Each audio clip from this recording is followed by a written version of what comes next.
What is up? Hey, everybody. Happy Monday. What's up, Logan? What's up, Jenny, Stacy, Chance? Binna checked in last night. How you guys doing? Happy Monday. How was your week? All right. Yeah, let's get it going. Monday night party, right? Who parties on Mondays? We do. So you know what I do on Saturday instead of partying? Study astrology. Yep. Yep. Life of a nerd, let me tell you. Okay. So let's get into this week, shall we? My guest, Andrea, is having a little bit of technical issues. Just a nice little reminder that Mercury still is in fact in retrograde. Yay! So, yeah, hopefully we can get that sorted out. And in the meantime, let's talk astrology, shall we? And I realized coming into this, like last minute, I had finished my slides, but didn't export them. So I'm just going to do that now while I talk and fill up a little bit of time. Haha, hilarious. Shit. So anyway, do any of you have some stories from the last week? Also, have any of you seen Jupiter in the sky? Didn't mean to play that again. Yeah, so Jupiter's in the middle of its retrograde cycle, right? And there are two conjunctions that planets make with the sun. So I'll talk about this while I'm exporting my files in the background here. So anyway, two conjunctions that a planet will make with the sun. One during its retrograde cycle and one while it's going direct. During the retrograde cycle, This is called the inferior conjunction. Really, inferior just meaning interior.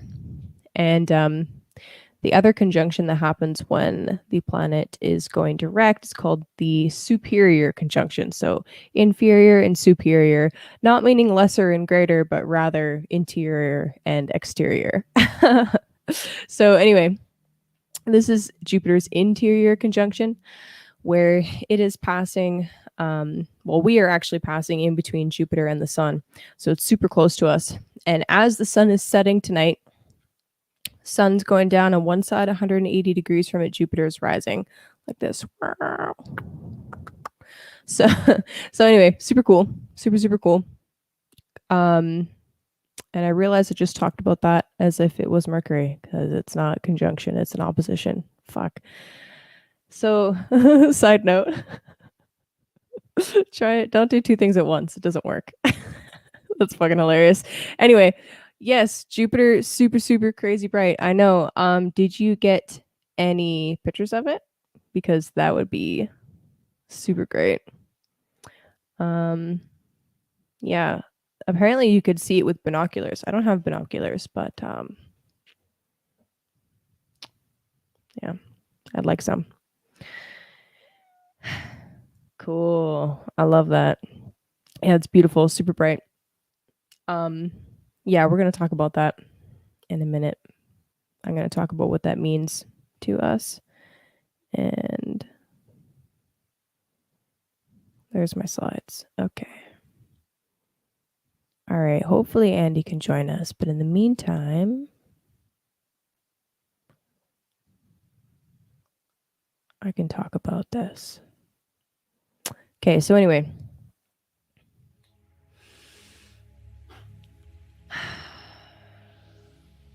Hope everybody has their tea. I've got mine. Let's talk about this. Telephoto your phone camera. Ooh. I'm going to look into that. Well, my friend, Logan, as the sun is setting, you should be able to see Jupiter. So it's literally in opposition to the sun. So as soon as the sun goes down, you should see that bad boy rising on the east. Yeah, no worries, Andrea. You got a little bit of time while I talk about the astrology anyway. So it's all good, my friend. The Bug Witch will live. Oh, Stacey's drinking dandelion chai. Nice. I've got some yarrow mugwort ginger going. Okay.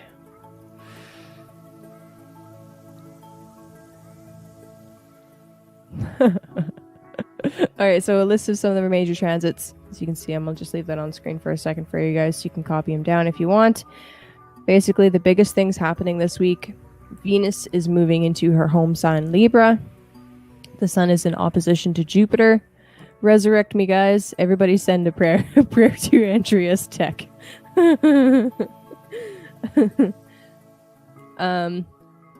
Other big things building up this week is we have the final Saturn square with Uranus.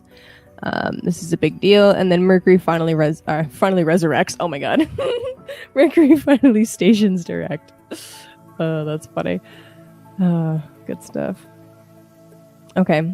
So first of all, today we had some really cool stuff happening. So I didn't put the circles on the chart. Sorry. Hopefully you guys can follow along. And if I get too technical, by the way,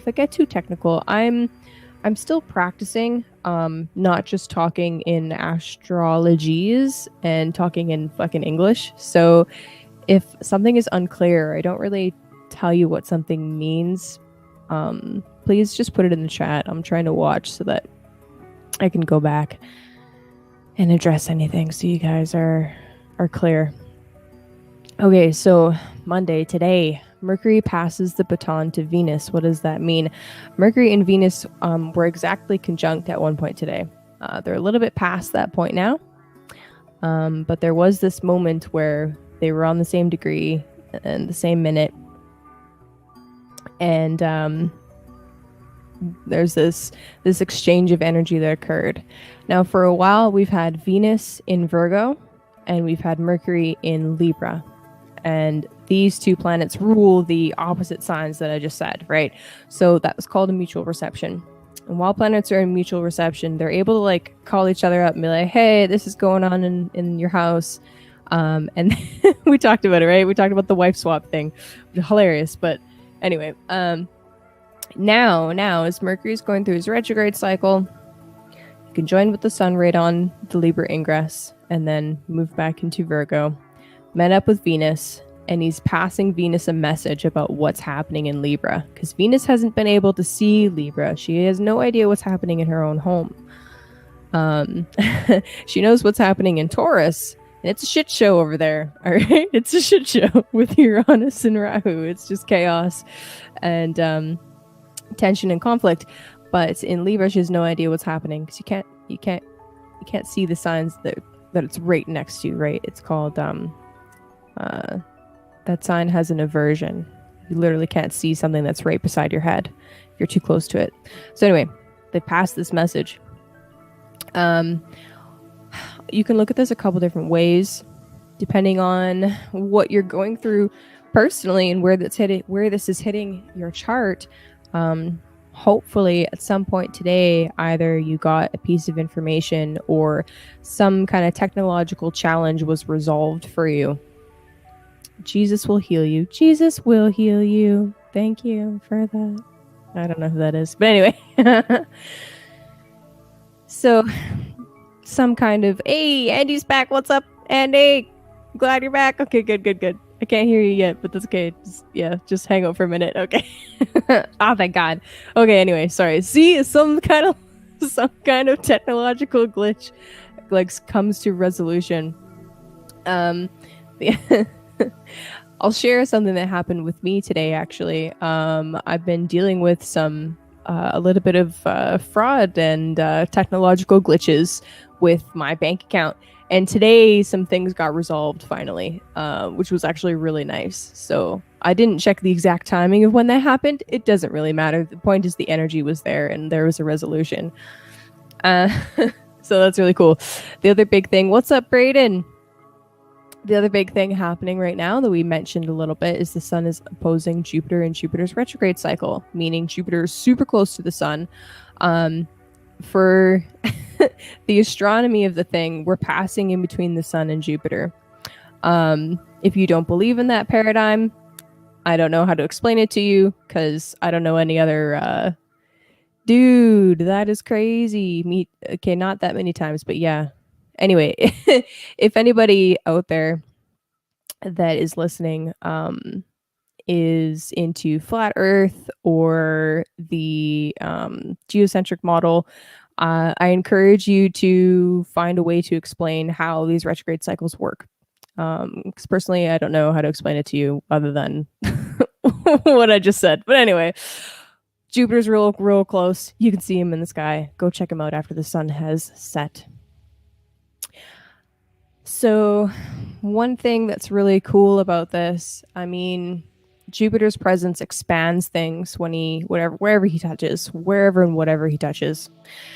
Usually Jupiter has this really beautiful healing effect, right? Now, sometimes, actually often, too much of a good thing is, more of a good thing, ? Or is it? So Jupiter in Aries, we've definitely been dealing with this energy of people getting really riled up, confident, which is a good thing. But I mean, balance, right? You can throw things off balance. I'm just reading the. Oh my God, dude, for real.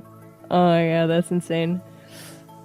Yeah. Anyway, so this Jupiter retrograde, while the sun is opposing it, if the sun represents like our vitality, or in the modern astrology paradigm, our ego, on one side, and the sun is in fallen Libra, so weaker, and we have Jupiter opposing, which is just like amplifying everything, but also carrying with it this energy of cardinal fire. Okay, so action and passion. You can definitely see how there's a lot of potential for blow-ups, right? So anyway, I think we talked about that enough.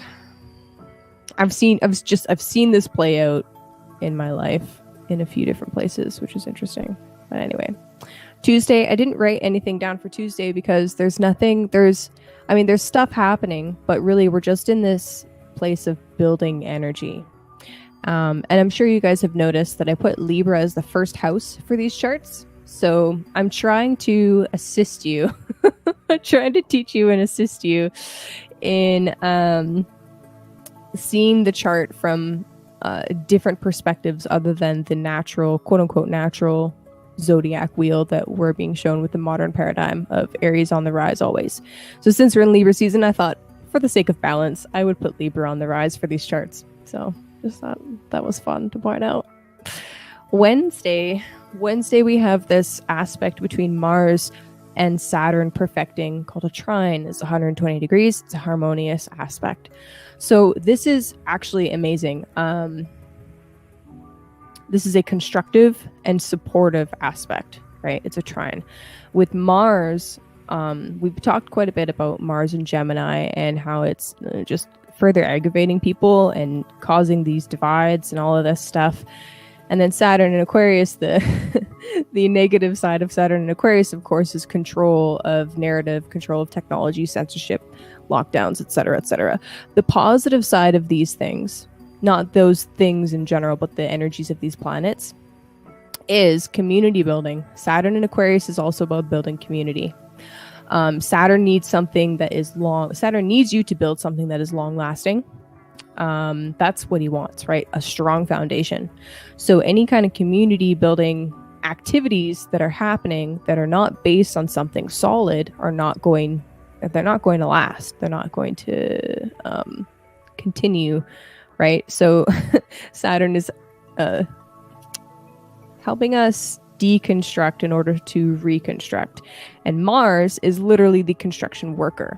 So Mars in Gemini is helping us facilitate conversations, Gemini, communications, Gemini, in our neighborhood, also Gemini, that will help us build a strong foundation, Saturn in Aquarius, of communities. So yeah, good times. Anyway, so essentially what I'm trying to say is the beginning of this week is actually really beautiful energy for getting shit done.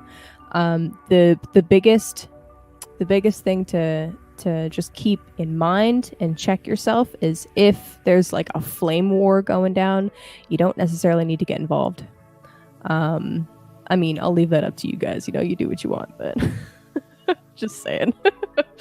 The other thing that is happening on Wednesday is the moon will be passing over the south node in Scorpio. I talked about this last week as like flushing the toilet. That continues to stand. Look, guys, we are building up to the eclipses in Taurus and Scorpio. It's not a little deal. These are not pretty eclipses. Every time the moon is triggering those points up until we actually get to the eclipse, it's a big deal. So yeah, this is gonna kind of Wednesday. Do what you can to make the preparatory work and community connections that you need to in order to prepare for eclipse season, okay? And if you're in Florida, you've already been doing that. Anyway, Thursday, Venus ingresses into Libra. Yay! Libra's Venus is home. This is beautiful. Like, finally, thank God. Here's the thing. As soon as she crosses into Libra, she's opposing Jupiter. So on one hand, it's like, yes, finally, Venus at home. Maybe like it'll bring some beauty and some art back into the scene where we've been lacking. On the other hand, Venus is under the beams of the sun and therefore invisible. So we talked about this a little bit. She's heading. The ancients looked at when a planet disappeared behind the sun, right? When that occurred, it's like the planet is old and dying, in its crone phase, you could say. And as it's heading into the sun, into the heart of the sun, it's being reborn, but it has to die first.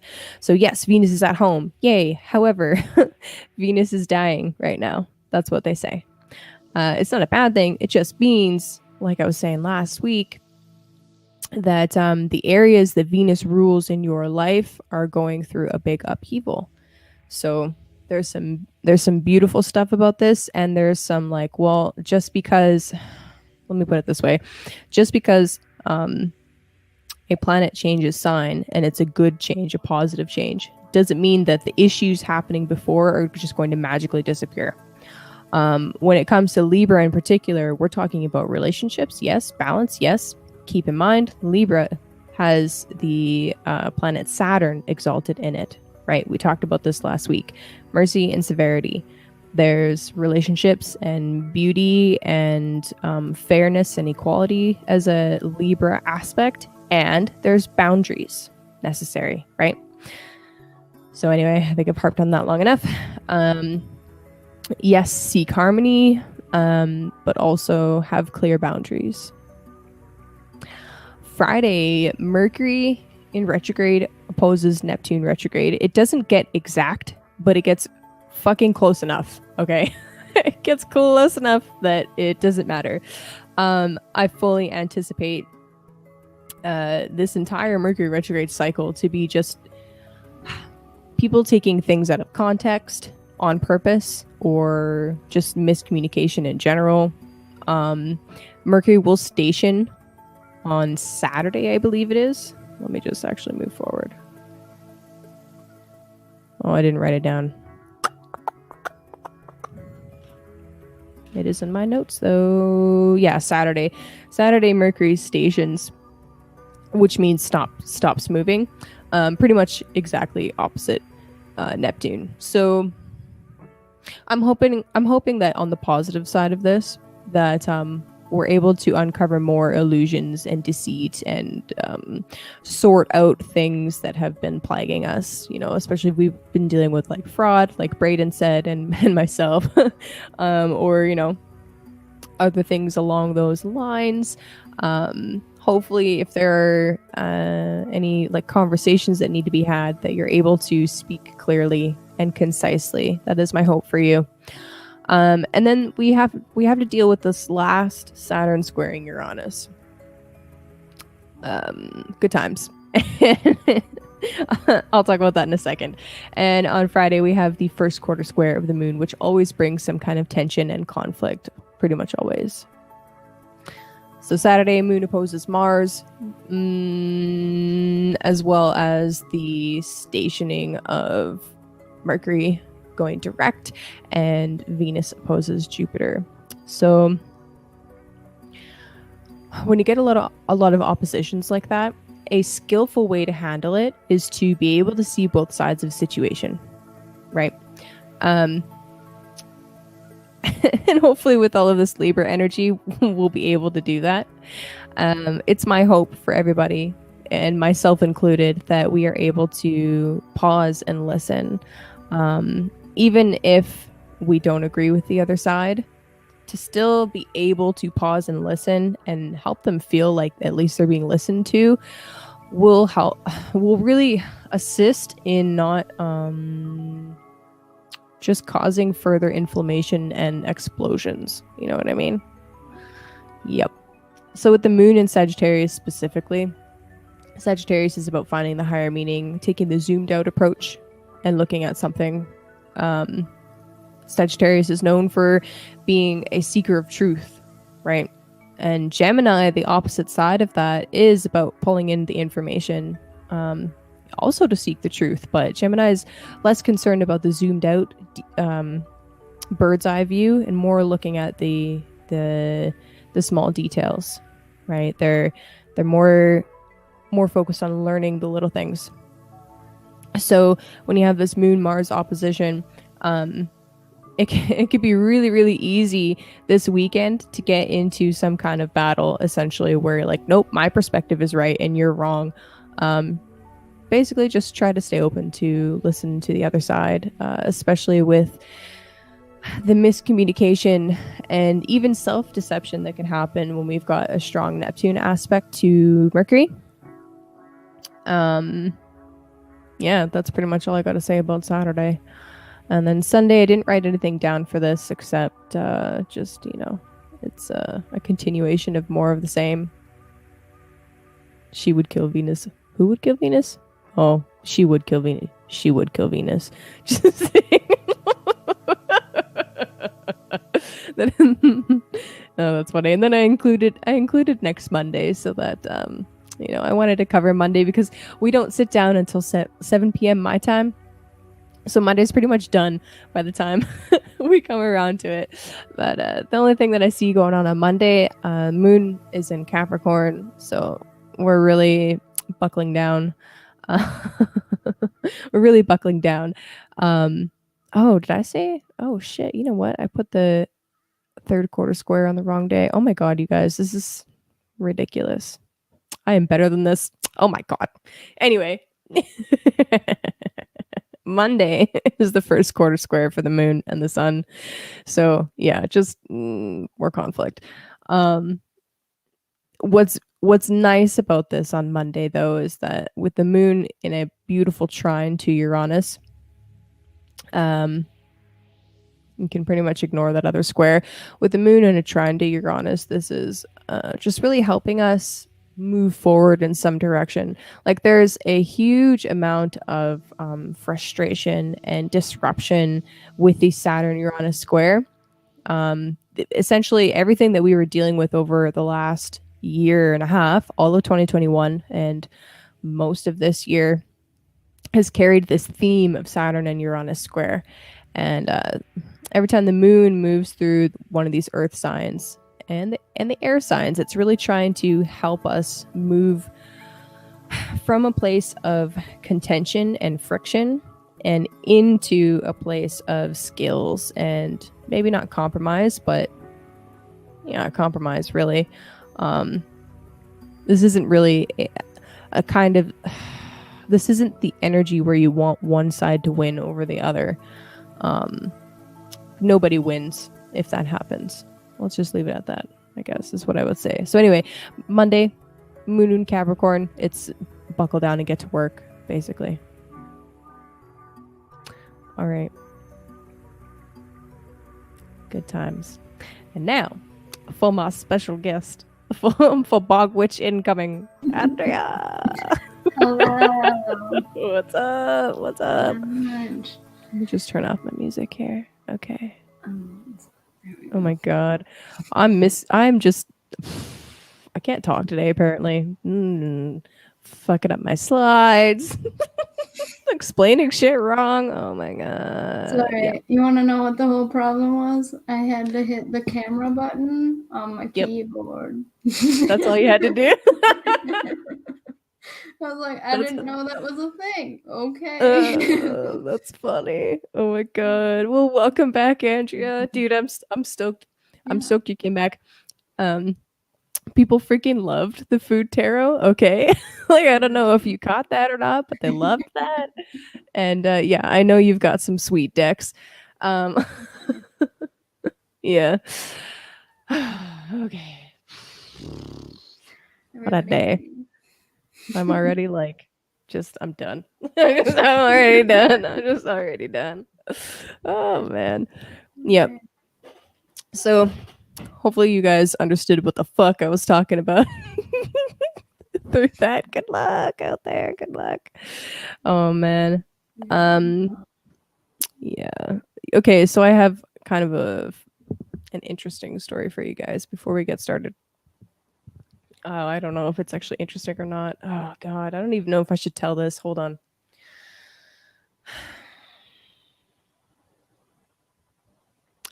Be careful what you wish for. Just be careful what you wish for. Don't even tell me to be responsible. You know what? I love you, Rachel. Yeah, be careful what you wish for. So in class on Sunday, so not every Sunday, but almost every Sunday, I have a class for astrology, and it's amazing. We were talking about Libra and Venus, and somebody in the chat was talking about Jupiter as a scholar daddy, and it was like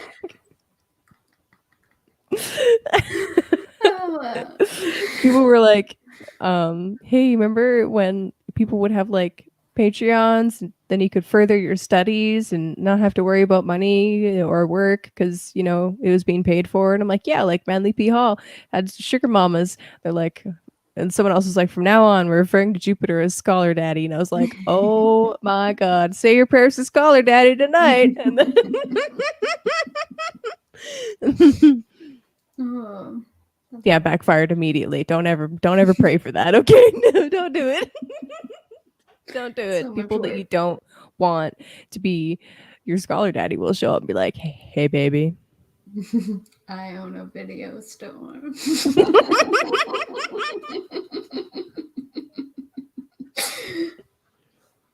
Yep. You just have to, you know, do all of these things for me, and then, you know, homework, dude. So much homework all of the time, for real. But anyway, yep. That's funny. I was telling my nephew the other day, I was like, and then you get to be an adult and every day is homework.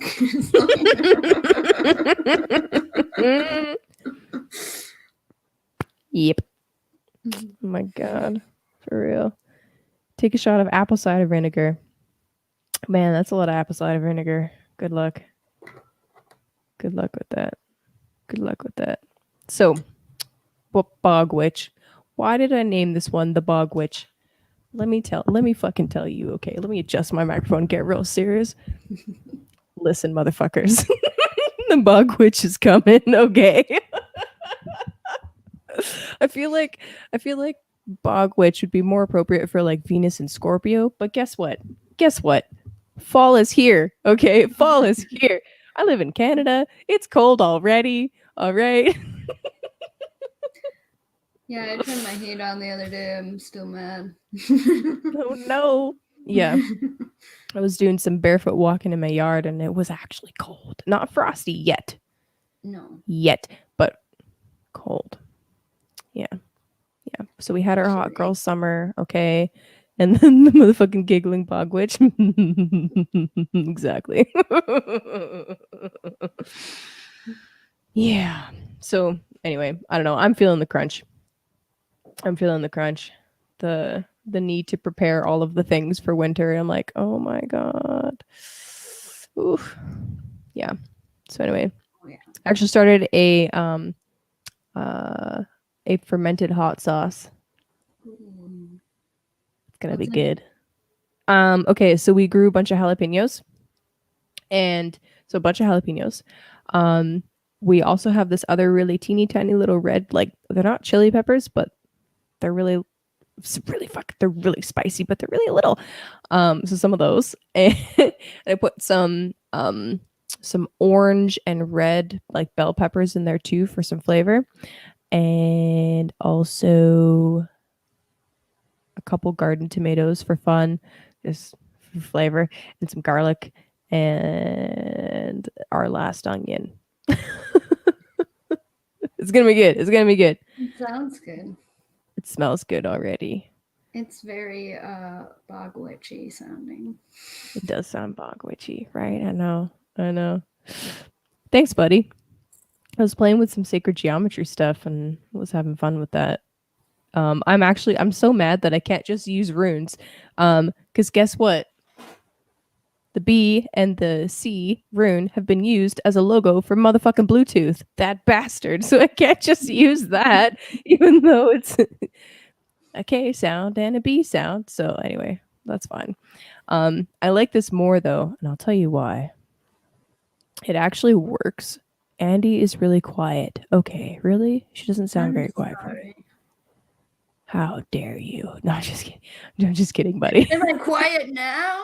Wow. I think I can play with the sound a little bit. Oh, that is my sound, not your sound. There's your sound.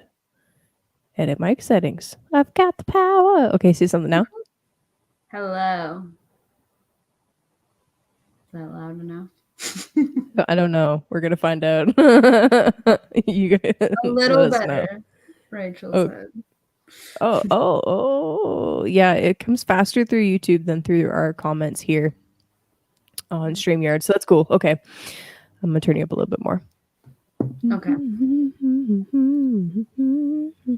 Okay, now see something? Hello, Bog Witch. It doesn't sound any different to me, I swear to God, but that's good. Anyway, what's up, Jordan? Sirius Fox in the house. Seven's in the house. Gabe's in the house. What's up? Jenny B in the house. Jenny. Yo, Yeah. everybody. What's up? What's up? What's up? What's up? Okay, sorry. Anyway, so fun fact, the K, how I made the K with the shorter vertical, and then with the leg thingies going off of it, is actually the symbol for an aspect in astrology. It's cool. It's called the quincunx, and I never ever talk about them ever, but that's fun. Okay, all right. Okay, my friends. So let's get started. All right. As always, if you guys want us to do some personal card pulls, more than open to doing that.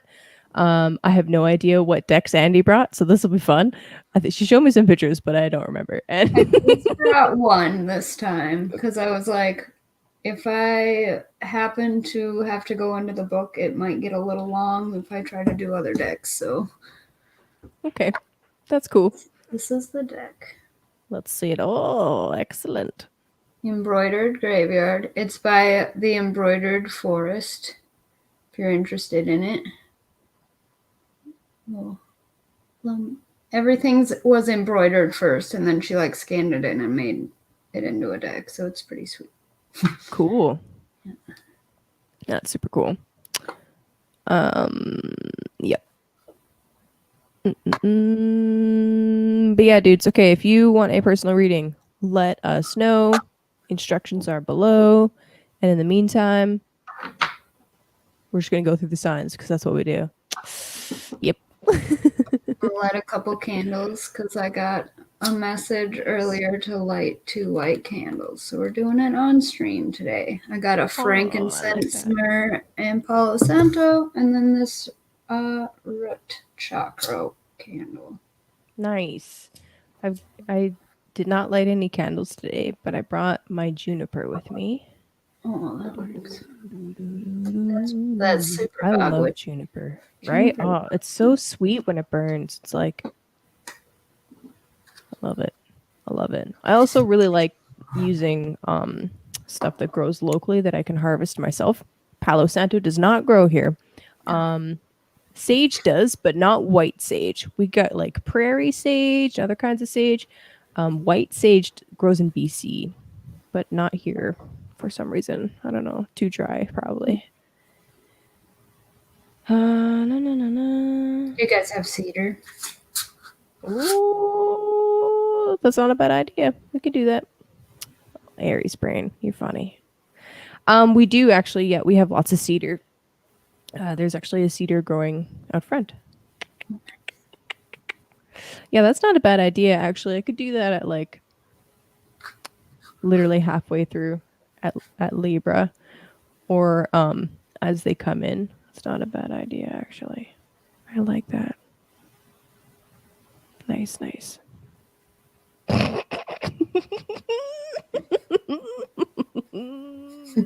motherfuckers, bog witches are coming. Oh my god. I have to be careful what I say. People are hilarious. You actually listen to me. It's weird. What's up, Michelle? You care what I have to say? I've been kind of dealing with them. You're like, what? I'm impacting people? Weird. You heard me and I didn't have to scream? What? Maybe I did because my mic or whatever. I turned your volume up. You're good now. Let's see. What else is it gonna say? Oh my god, I feel so disorganized and just like not here. What's in your tea? Are you drinking tea tonight? I'm just going with straight water because I'm a little dehydrated. It's raining in the bog today. The bog's dried out. Chance, you're so cute. Oh man. Okay. So let's start. I thought about switching up the order and then decided to not do that because it's too complicated. Pisces! I think next week I'll probably will switch up the order. But anyway, what are we going to talk about for the astrology? I don't know. How about Mercury turning direct? What house will that be in for you? Because that's kind of a big deal. Yeah, let's do that. So, wow, that's weird. It feels like going back in time because Mercury will be turning direct in Virgo. And I guess it should feel like going back in time because it's a retrograde, isn't it? Okay, so Pisces, there's something that you've been dealing with in relationships. Okay, that's what the 7th house is for you. Something came up over the last over the last 3 weeks, I'd say, specifically. Something's come up that has been asking for you to deal with it. Whether that is in a romantic relationship, whether that is in a business partnership, whether it's just some close relationship that doesn't quite meet the criteria. The retrograde period was a chance for you to recalibrate things. And now that Mercury's turning direct, hopefully there is some kind of a reversal or resolution there for you. And I really like that idea, Chance, and I'm going to do that. When it's Aries season, will I start with Aries?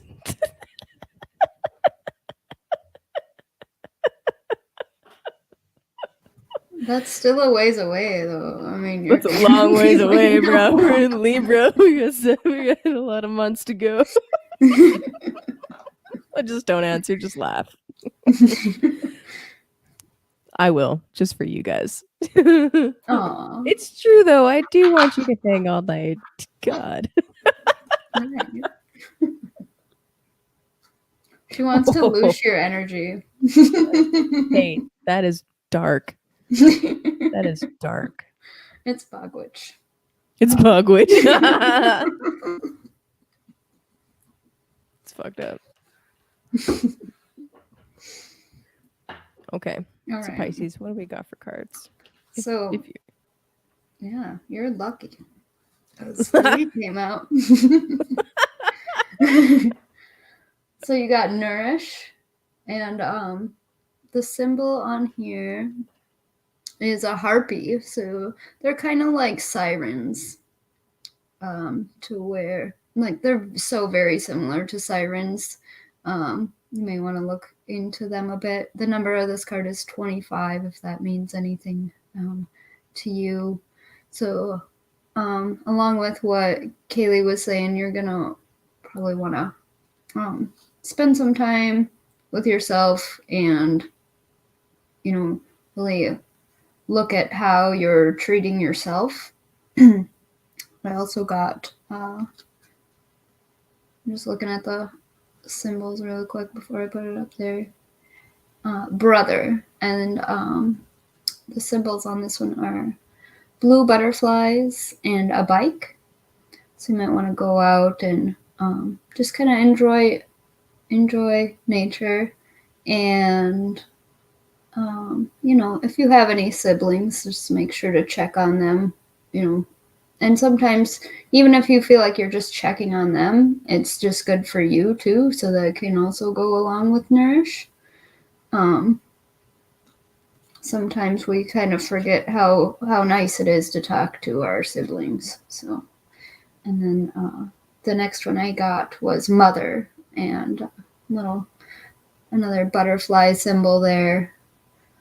So then this one's more of a fall one. Totally tie back into the Nourish. You want to make sure you're mothering yourself especially if, let's say, like your feminine aspects are a little bit, I don't want to say lacking, but like they're kind of on the back burner or whatever. You want to just make sure that you're also making sure that you're mothering yourself. You sing yourself, read yourself a good night story. Make yourself some soup. Make yourself pancakes. That kind of stuff. I love that. I love that. Especially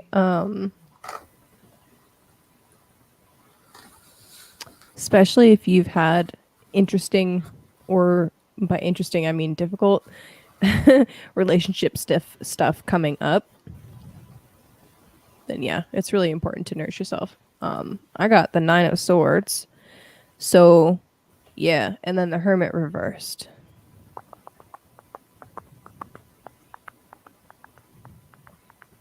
So to add on to what Andy was saying, there's definitely a need to connect to the body, and to get out of your head, right? A lot of the times, the stuff that will keep us up at night, so to speak, is stuff that we don't actually need to be worried about in that moment.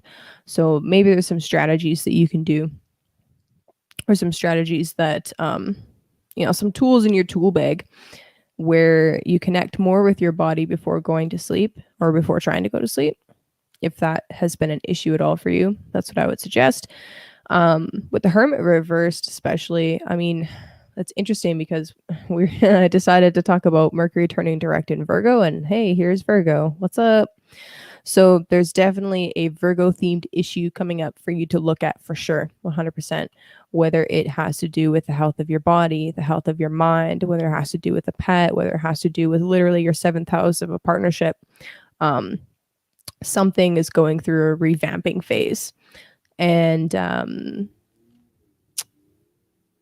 just feel like with the Hermit reverse and the 9 of Swords coming over you, Pisces, it's asking you to trust your intuition and have a little bit more faith in your higher power, rather than trying to logic it all out yourself and get caught up in the mental monkey mind. Reconnect with your body, like I said. Super nice. self. I like how revamp, and it's spooky season. Yeah. Of course it's going to revamp. Get your garlic out. Word. What's up, Martin? Difficult relationship with mothers. Yeah. Yeah, exactly. Yeah. I'd say if you've had any difficult relationships with either parent, with either caregiver, it's important to learn how to reparent yourself, just by taking care of yourself. And it can be really, really simple things too, like remembering to brush your hair in the morning, especially if you're dealing with any kind of like mental health challenges, like if you've been feeling a little bit low or down lately, depressed in any way, then it's the little things that add up that really make a huge difference at the end of the day, or like cutting your split ends, or stuff like that. I'm on deck for that. Word. That's why I mentioned it.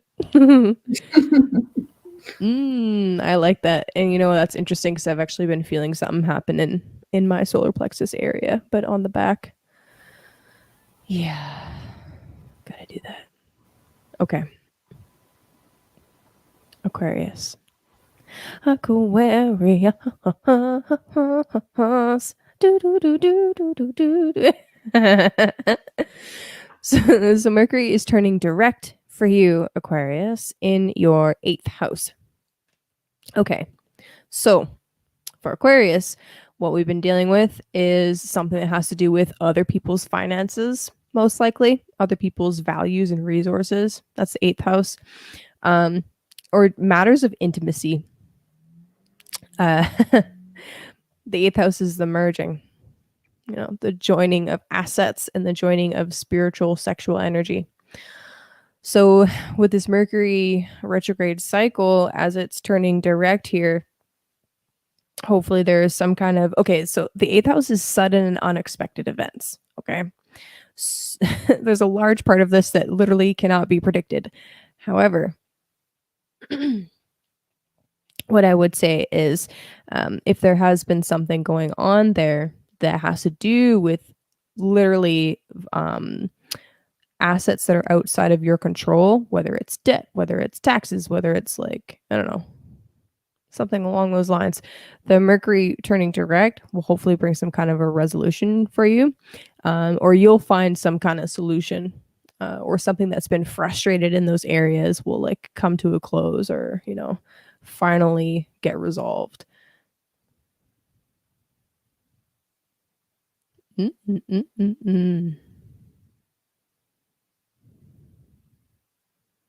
Treasure, that is what you are.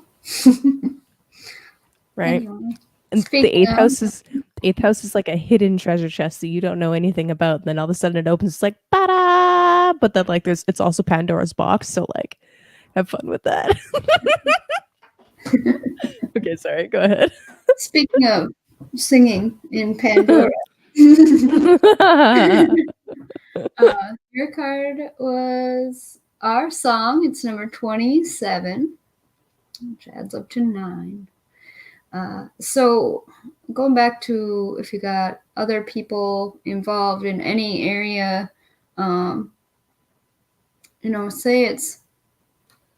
say it is other people's finances or whatever, and that's not necessarily like your friend or somebody that you hang out with. It's like your boss, and like they're not able to pay you or something. I don't know, but just jam out a little bit and kind of move that energy out of your body through your throat chakra area so that it doesn't bog you down in the long run. You got a couple of birds here too, which is nice because Aquarius is air sign, and roses, of course. Just of course. Well, it makes me think of Valentine's Day, and then I'm like, oh, Aquarius. Of course. Just like gross. Why do we celebrate Valentine's Day in Aquarius? Like, I'm really puzzled by that. It's cold. You gotta snuggle. So I don't know. I'm really confused about that one. I don't know. I don't get Valentine's Day in general. I don't know. We're just so sour, right? I'm like, fuck you. Fucking Valentine's Day. Welcome to Bob Witch season, bitches.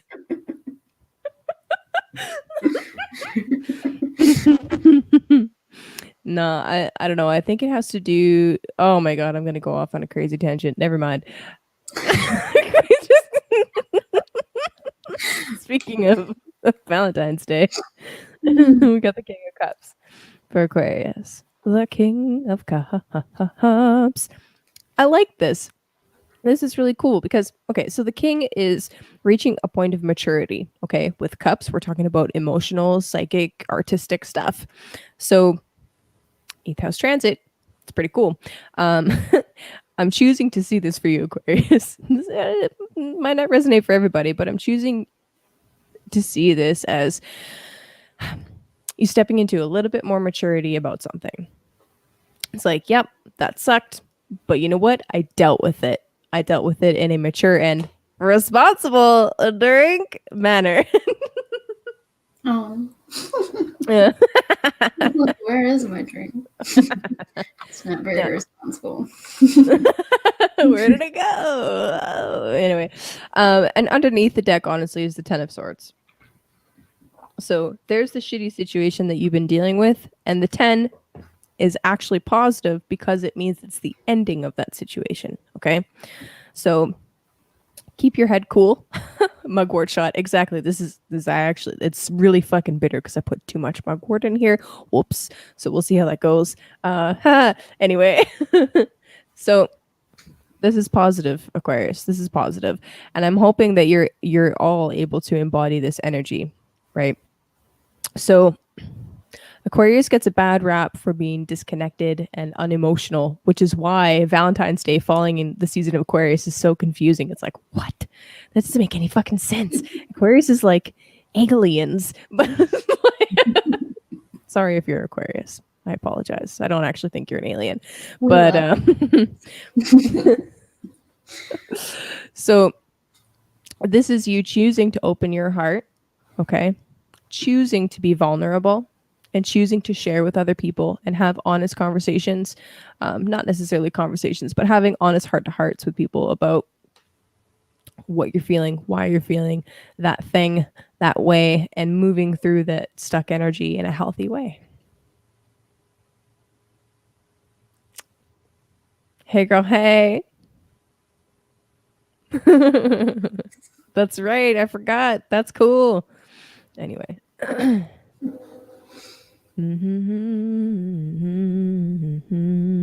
They're talking about magical shit in the chat. Yeah, dude, I was gonna say, it's probably like every other fucking holiday, something that they stole from the pagans, and it probably has more to do with it being a not a quarter, but like a cross quarter point in the year, right? So we got the cardinal points, the solstices, and the equinoxes. The fixed signs are the halfway points in between those. So it's like a quarter point in the quarter. It's like whatever. Anyway, you know what I mean. It was a fucking holiday. It's a fucking holiday. I'm explaining that like shit. Anyway, Capricorn. Capricorn, have you been doing your homework? Have you been doing your homework? Mercury's about to kick your ass if you haven't. So yeah, Virgo for Capricorn is the 9th house of higher education, of religious studies. It's the temple or the university that you study in, and I really love looking at it like that. So yes, Michelle's been doing her homework. Good for you, Michelle.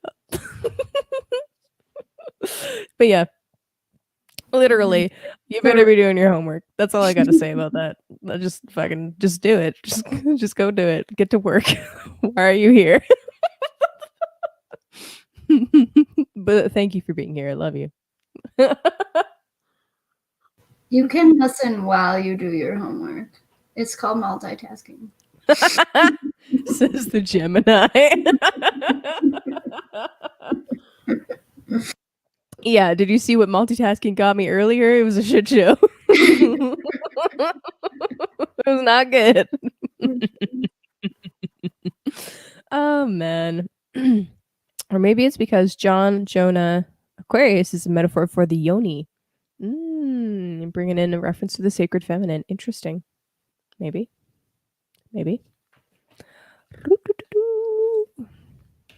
Okay, Capricorn. Oh man. If you're ready, you can go. All right. We got autumn equinox. So the veil is starting to lift around this time between this world and the spirit world. And we also have home. So I think the two of them together is like, take some time at home to honor your spirit. Things I like to get ready for, like Dia de los Muertos type of stuff. I kind of do my own version of that since I'm not really of that descent. But like, your ancestors and stuff like that, and think about how that is, where they've come from to get you to this point. And also do your homework.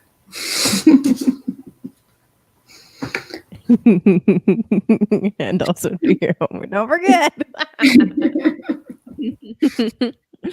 Oh man. What's up, Roman? Logan Moon, Cat Moon. Nice. Yeah. Okay. So for you, Capricorn, what I got was the Seven of Swords. Yeah. Yep. Fun.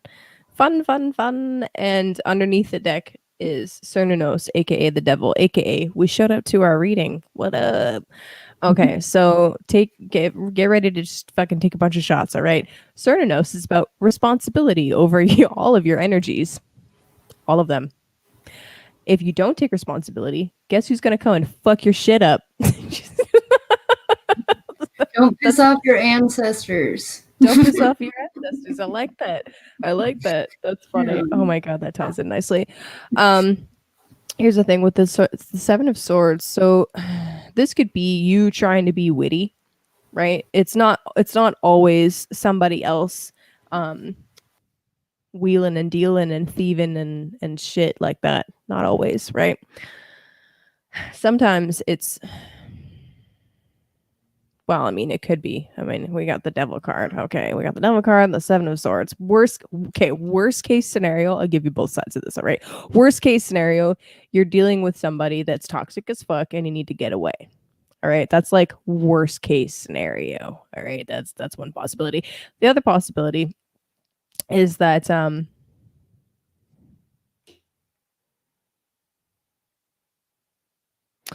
the other big possibility that I see for this really is, I mean, that hit home for me personally, so I'm just like, fuck, great. But the other way that this could be for you is really just you're overthinking something when the solution is really quite simple. And I want to just point out once again that with the seven, where it's an initiation, an invitation, the next octave up is the 8. So this is a very important test that you have to pass. Okay? A very important test that you must pass. Are you mature enough for the next level? Only you get to decide that. Well, Spirit gets to decide that, and how you respond to this test is what really determines whether you advance or not, or whether you have to repeat that lesson one more time. So I'm gonna just leave that at that. Responsibility shots. Oh my god, it's the opposite of being responsible. I'm sober. Fuck you guys. Oh my god. Hilarious. Shit. Also, don't piss off your ancestors. Sagittarius. I love it. Oh man, that's funny. Oh my gosh. Oh, we're learning things in the chat. This is fun. Gamalion, which means wedding in Greek. Gamalion was the month for marriage, which took place between mid-January and mid-February. In the Athenian calendar, it was the month with the most Athenian weddings. Can you imagine getting married in a temple to Athena, the goddess of motherfucking war? That's kind of badass, I'm not gonna lie. I can. Hey? I can. Right? That'd be cool. Like, yeah, you fuck around in this marriage. Guess who's coming to cut your fucking head off? That bitch. No fucking around. What's up, legs? Okay, Sag. Sorry. Not sorry. All right, so Sagittarius. Okay, so Mercury stationing direct. Are you ready, Sagittarius? This is happening in your 10th house. House of career. Yay. Gonna have to rewind. So classic. No, you don't. You don't need to rewind. We're on Sag. You're good. Okay. So Mercury stationing direct. You have been running in. Yeah, exactly. Just in time. Just in time, girl. Sit down. Get your tea. Just chill. You've been running into issues. Okay. different things going wrong, frustrations or whatever in the area of career. Whether it's just you've been rethinking your career, like, is this even what I want to do? Whether it's just, crazy things going down, whatever. Mercury stationing retrograde should bring some kind of resolution or solution to you. Or ideally, this is going to show up as like, now that you've had some time to rethink things and plan stuff out, now you can move forward, right? So there's some area where you've been held back. Now you can move forward and advance. So I love it. Next week, I'm going to talk about the chart ruler, I think. That'll be fun. Yeah. Yeah, that'll be cool. So you got Nourish came up again. So I decided to actually look up Harpy. And it says that they're the personification of storm winds. So both you and Pisces are bringing the hurricane in this season. Like, you are the storm. Like, you don't need to ride it out because you are the storm.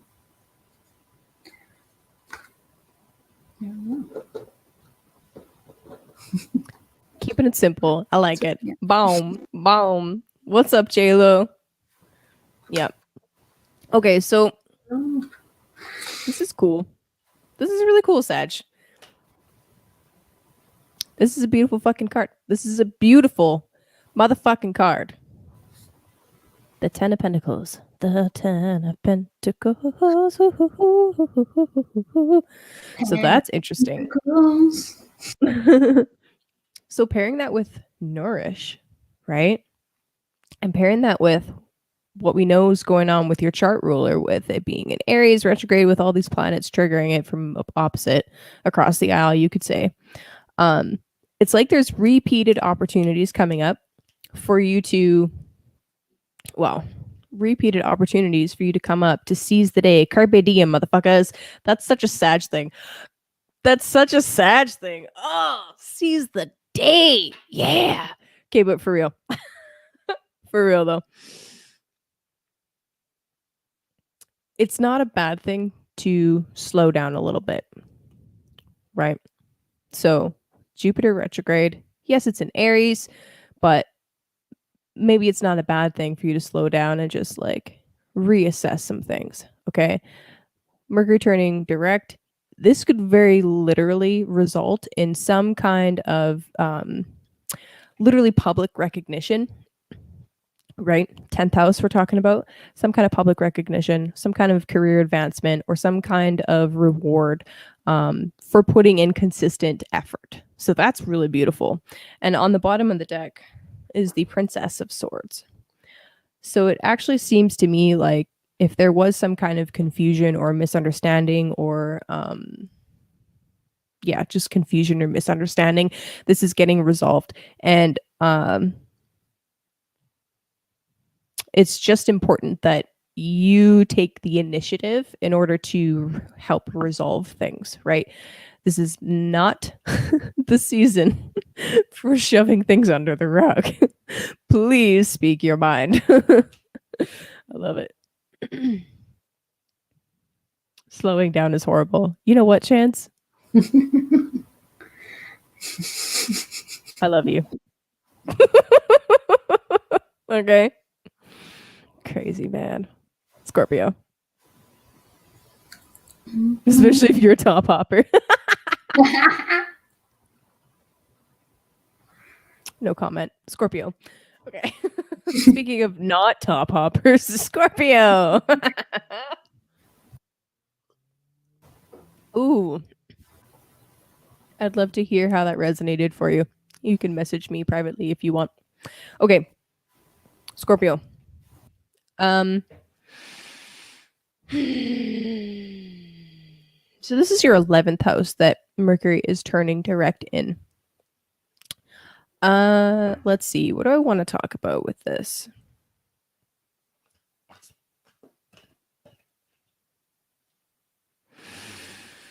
Okay. This is a little bit more complicated for you because I mean it is and it isn't.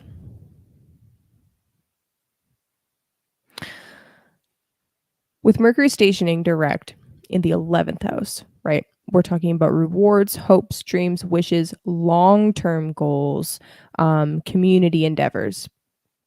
With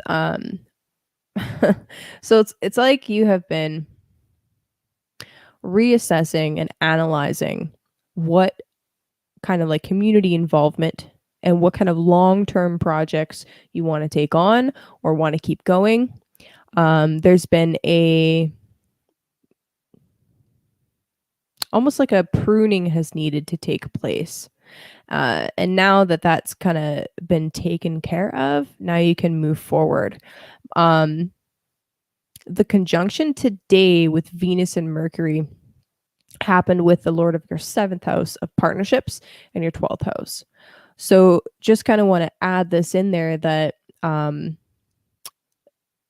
this Mercury stationing, this Mercury transit specifically, will actually have a lot to do for you with what kind of partnerships, like business partnerships and relationships, what kind of partnerships you want to take forward, and what kind of like longer term projects you want to do. The 11th house has a lot to do with like rewards, like I said. So keep an eye open for that. Wait, who? What? Yeah, the devil card is Capricorn. Yeah. I think Chance was calling Scorpio the devil. Being the devil isn't a race, so you can't be racist against Scorpio. Oh, okay. Scorpio racists. I love Scorpio. Scorpio is my MC. Attacked. Who feels attacked? Capricorn is mine, so I'll. Hi, Morgan. Oh, Cap is where your MC is? Yeah. Nice. That's fun. Okay, anyway. So yeah, I don't remember what I was saying. Fuck. I remember a little bit. Oh man, that's funny. Well, you know what? It's Morgan. What's up? What's up, Morgan? Oh my god. Attacked. She's like, nah.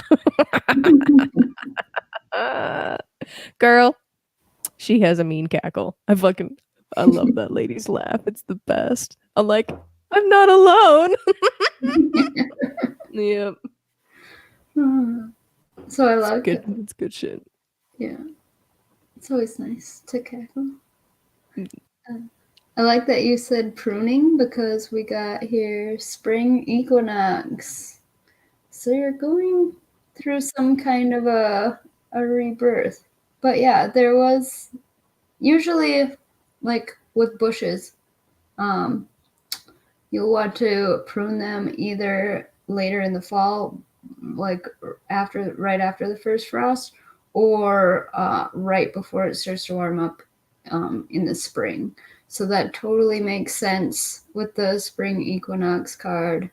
We got the cosmic egg, and I think this is a baby bird. And I'm sorry for anybody that's super sensitive to animals.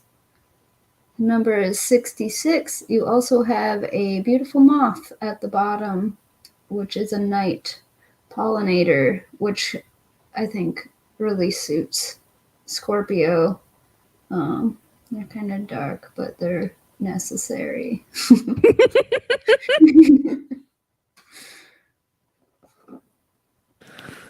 That is necessary. We need Scorpio. Scorpio, we need you. Also, what's up, Mari? Hello.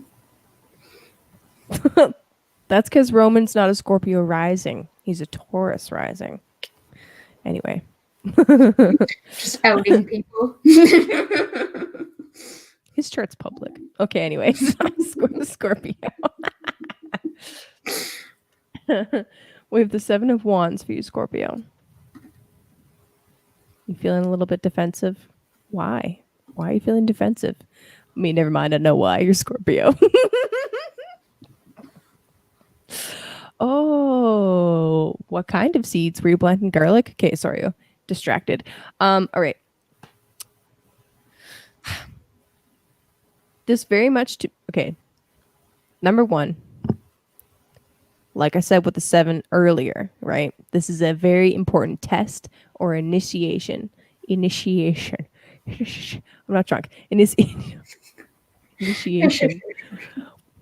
Invitation. It's an invitation. Fuck that word. This is an important invitation, okay? And actually this card carries a little bit of an 11th house vibe to me because it's it's you and a bunch of other people. The 11th house can sometimes associated with like the crowd or the audience sometimes. And I get the feeling from this card of like being prepared to cut people off or not letting people in, which is sometimes really necessary, right? Like it's important to protect our space, our mental, psychic, emotional space, right? I do want to caution against being too like against keeping too many people at arm's length for too long. And I mean, again, it's understandable if you have been hurt to automatically take that stance with people, just like being really like closed off and with really, really, really strong boundaries. But you know, it's all about balance. It's all about balance. And how can you get the support and have your like relationship needs met if you don't let people in? On the bottom of the deck is the 4 of Wands. This is talking about a celebration, a coming together of families, building a solid and safe home. Can you do that if you're not letting people in? I don't know. Or maybe this is the home that you're protecting. I don't know. Multiple truths exist, especially when you have lots of people watching. So interesting. Very interesting, Scorpio. Or with, like you were saying with the pruning, like maybe this is the end, you know, finally those people are kind of falling away. So it's time to, you know, maybe open up a little bit. It's like there's 3 people that need to be pruned away to get to the 4. Maybe not like literally 3 people, but like 7 to 4. Yeah, anyway, you get it. Yeah, yep. I like that. Thanks for wrapping it up. Libra. Sorry. I like the tunes. So does my dog. I was practicing a little bit before I recorded singing a song on the chorus in the telegrams, and the dog came in and was singing with me. I'm like, I'm not mad. This is okay. You can sing with me. It was really cute. Aww. She's a sweetheart. He's a sweetheart. Listen to that one. It's my sister's husky, and huskies are very vocal. It's funny. Cute. What's her name? Yeah. Kada. Her name is Kada. She's a sweetheart. She's not a real dog though, I swear. Like does not play catch. She's like, you want me to what? She's like a cat dog. Yeah, she's like a cat dog. She just looks at you like, what? Like, chase the ball. I swear to God. Anyway. Libra. Okay, Libra. So, first of all, Venus is coming home. Second of all, happy motherfucking birthday. That's great. Yay. It's gonna be an interesting Libra season. Yeah. God, what do I even want to say for you guys?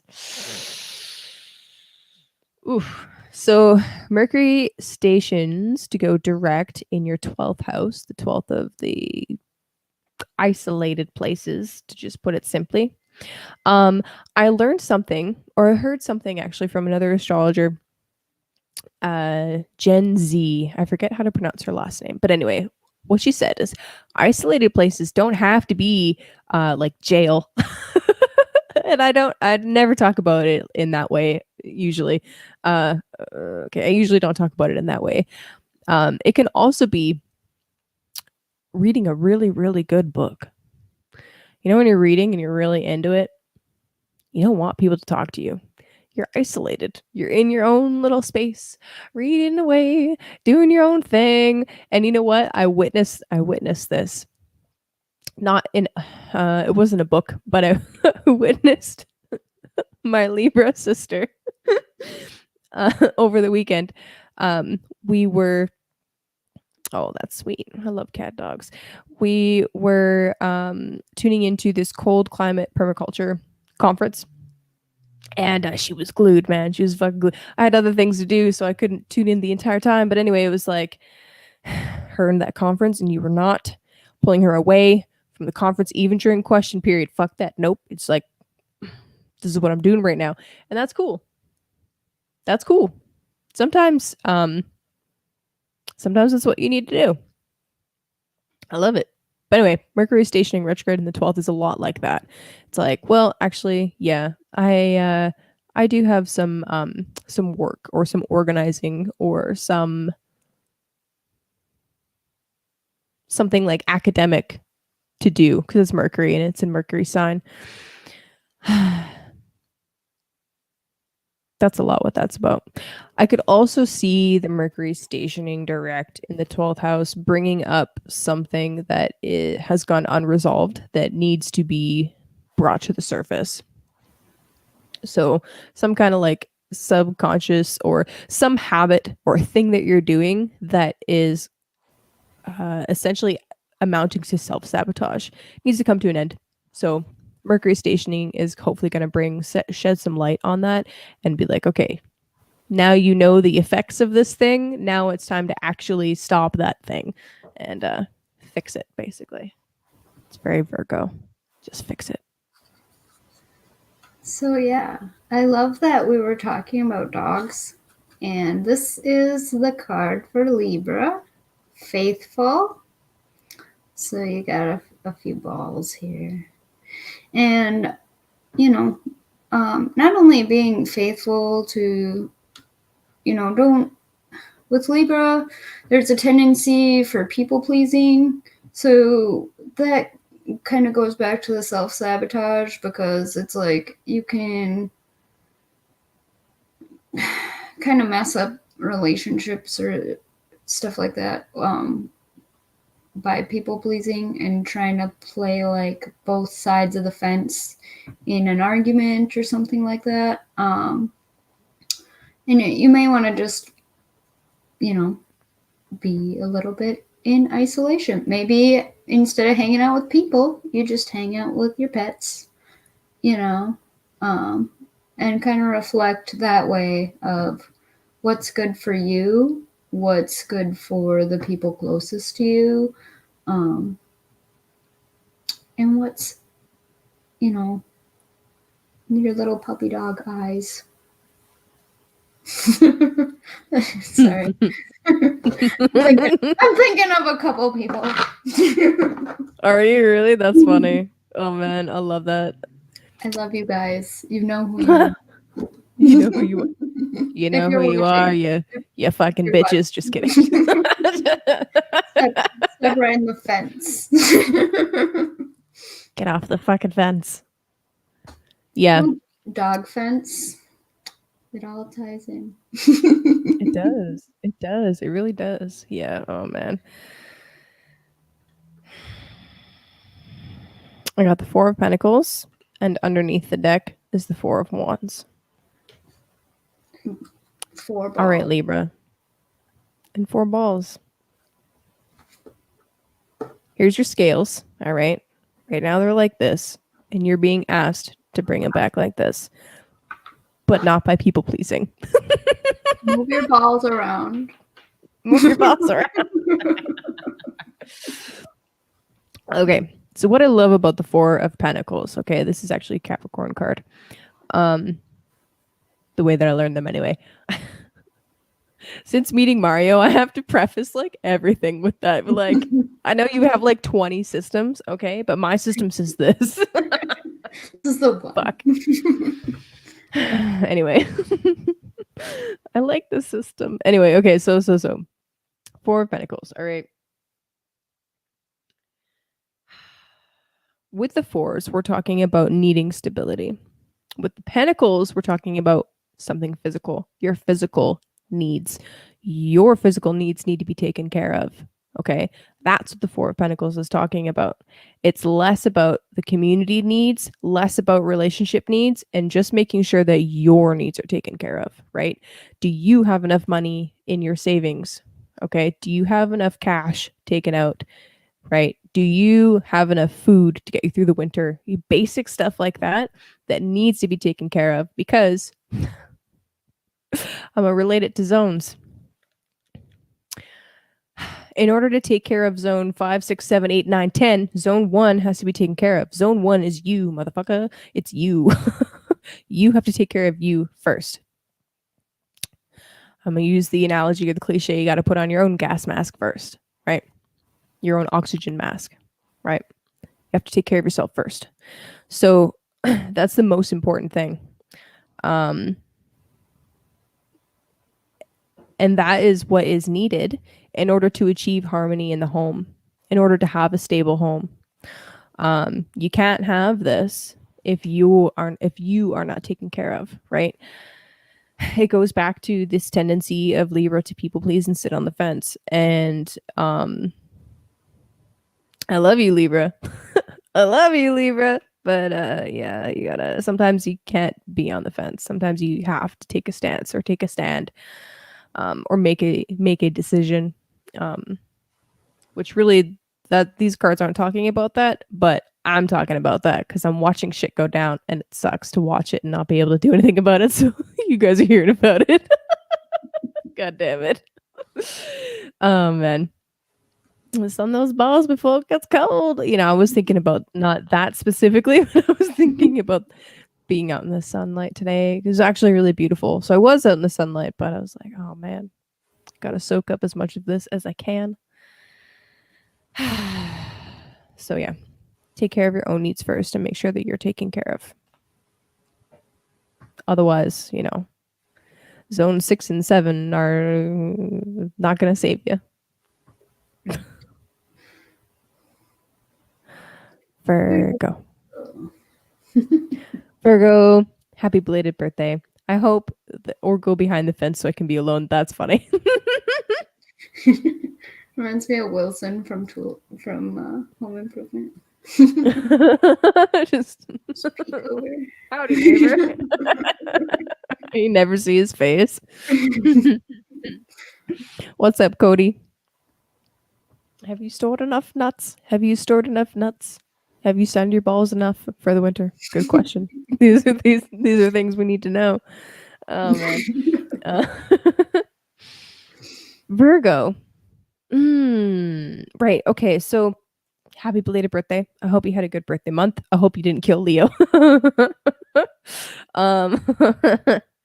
Let's see. What do I want to say to you?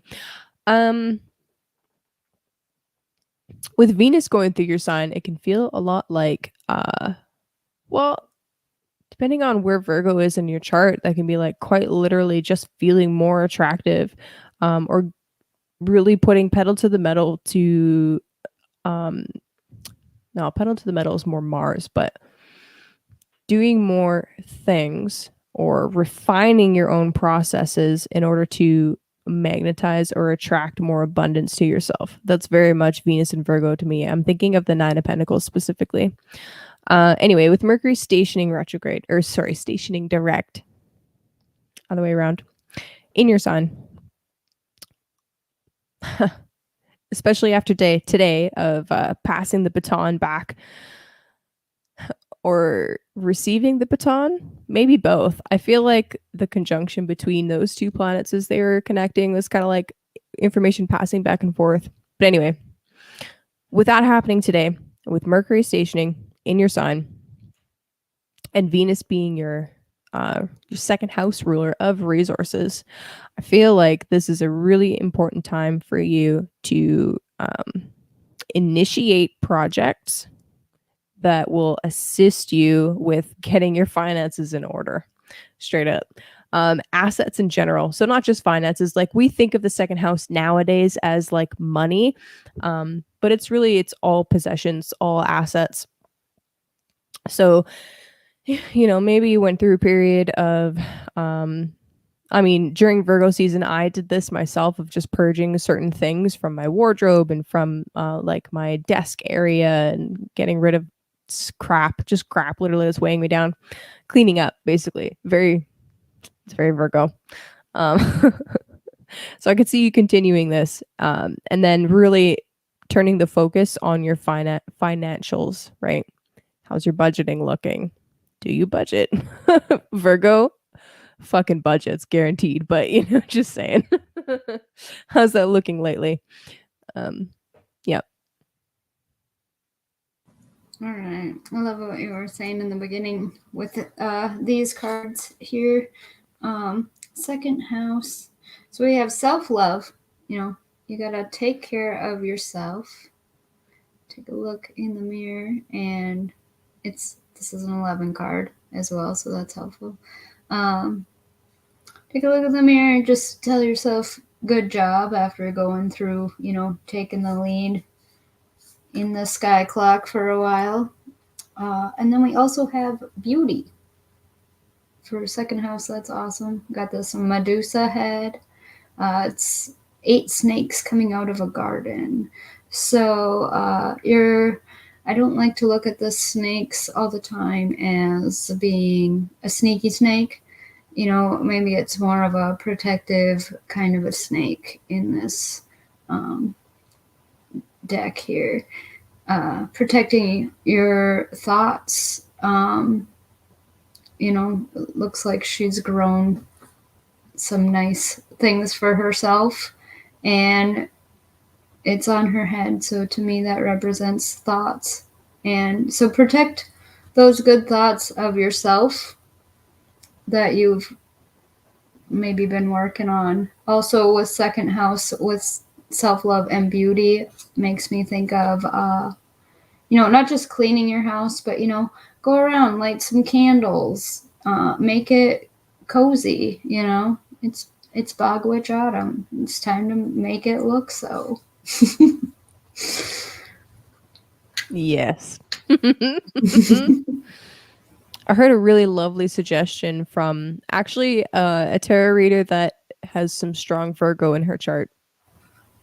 Her suggestion during one reading was to take like a rag or a cloth or whatever and put some essential oils on it and go around and wipe the corners. Right? Like how often do you actually get into the corners? It's such a Virgo thing, but seriously, how often do you actually get into the corners? And not just cleaning it, but blessing it as you're doing so, right? And I've done this a few times with like sprays, or I haven't done it with a cloth in a while. So I think that's a really good suggestion that I'm going to take away from this for myself. To just literally like as you're wiping, like I bless this corner, I cleanse this corner, like whatever kind of like mantra or prayer or blessing or whatever that you want to say, that'd be a really good thing to do. And yeah, I could see using like cinnamon bark and clove and like all this. Fuck you, Cardamom. I love pumpkin spice. Cardamom, yes. Mm-hmm. I just put that in my pancakes yesterday. I was like, I forgot how much I like this. Yeah, so good. Yeah, cardamom is a great tea ingredient too. I think that's what it is in chai, actually.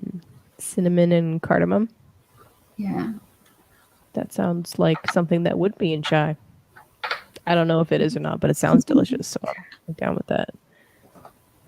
Hey, Martin does that with a fork. Nice. Yep. I sage the corners too. But how often have you taken a cloth with essential oils and like literally wiped the fucking corner? I don't know. Anyway, sorry. Okay. Ah, yes.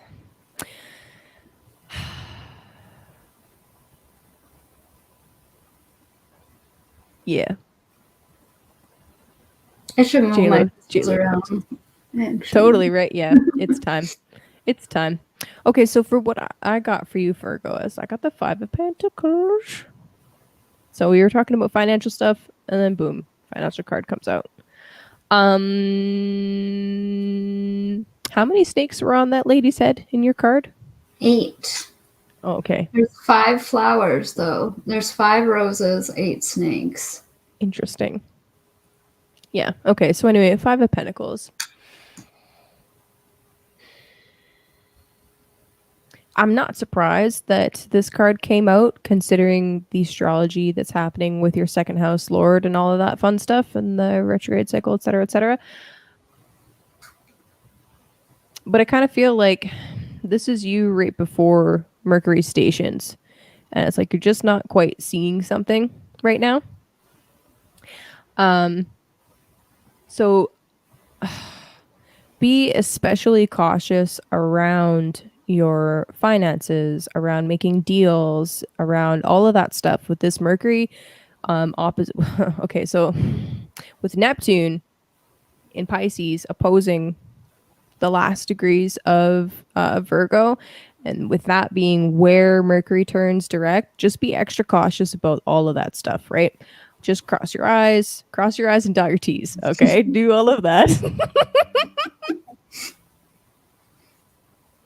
Cross your eyes, dot your T's, and double check your spelling before he goes out the door. You know, very Virgo things. Oh man, fuck. But you know, if you're doing online transactions, consider using a VPN. Right? Really, really simple, basic stuff that is not foolproof. It's not bulletproof, but will help give you that one extra layer of protection so that you don't have to be as worried about things, you know. Yeah. And then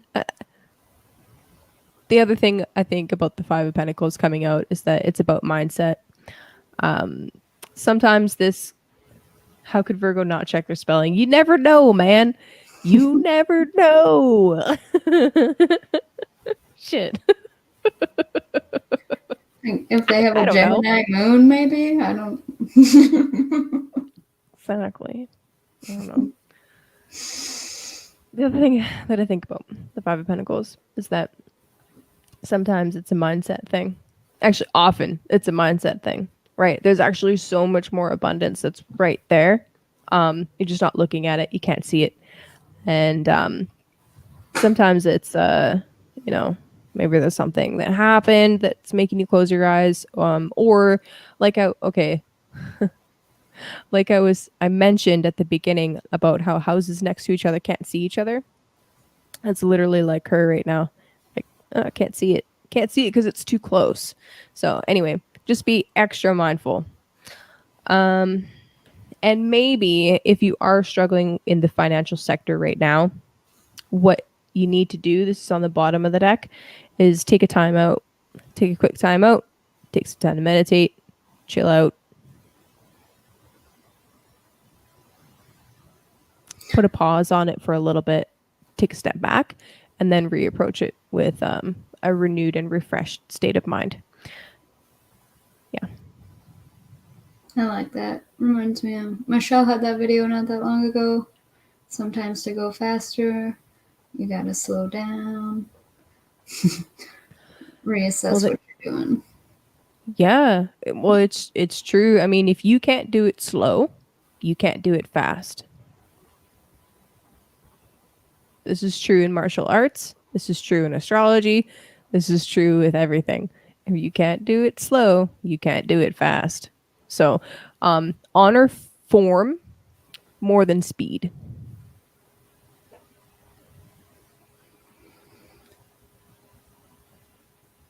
Leo. Leo, Leo, ho ho ho ho ho ho ho ho ho ho ho Leo. Sorry. except top hopping. Sure.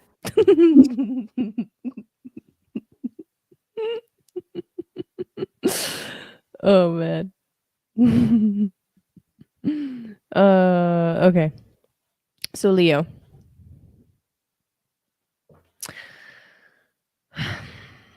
Mercury stationing to go direct in your second house. This is your house of finances.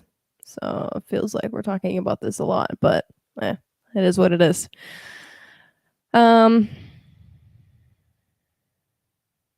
do I want to say about this? Sun is also in the third house.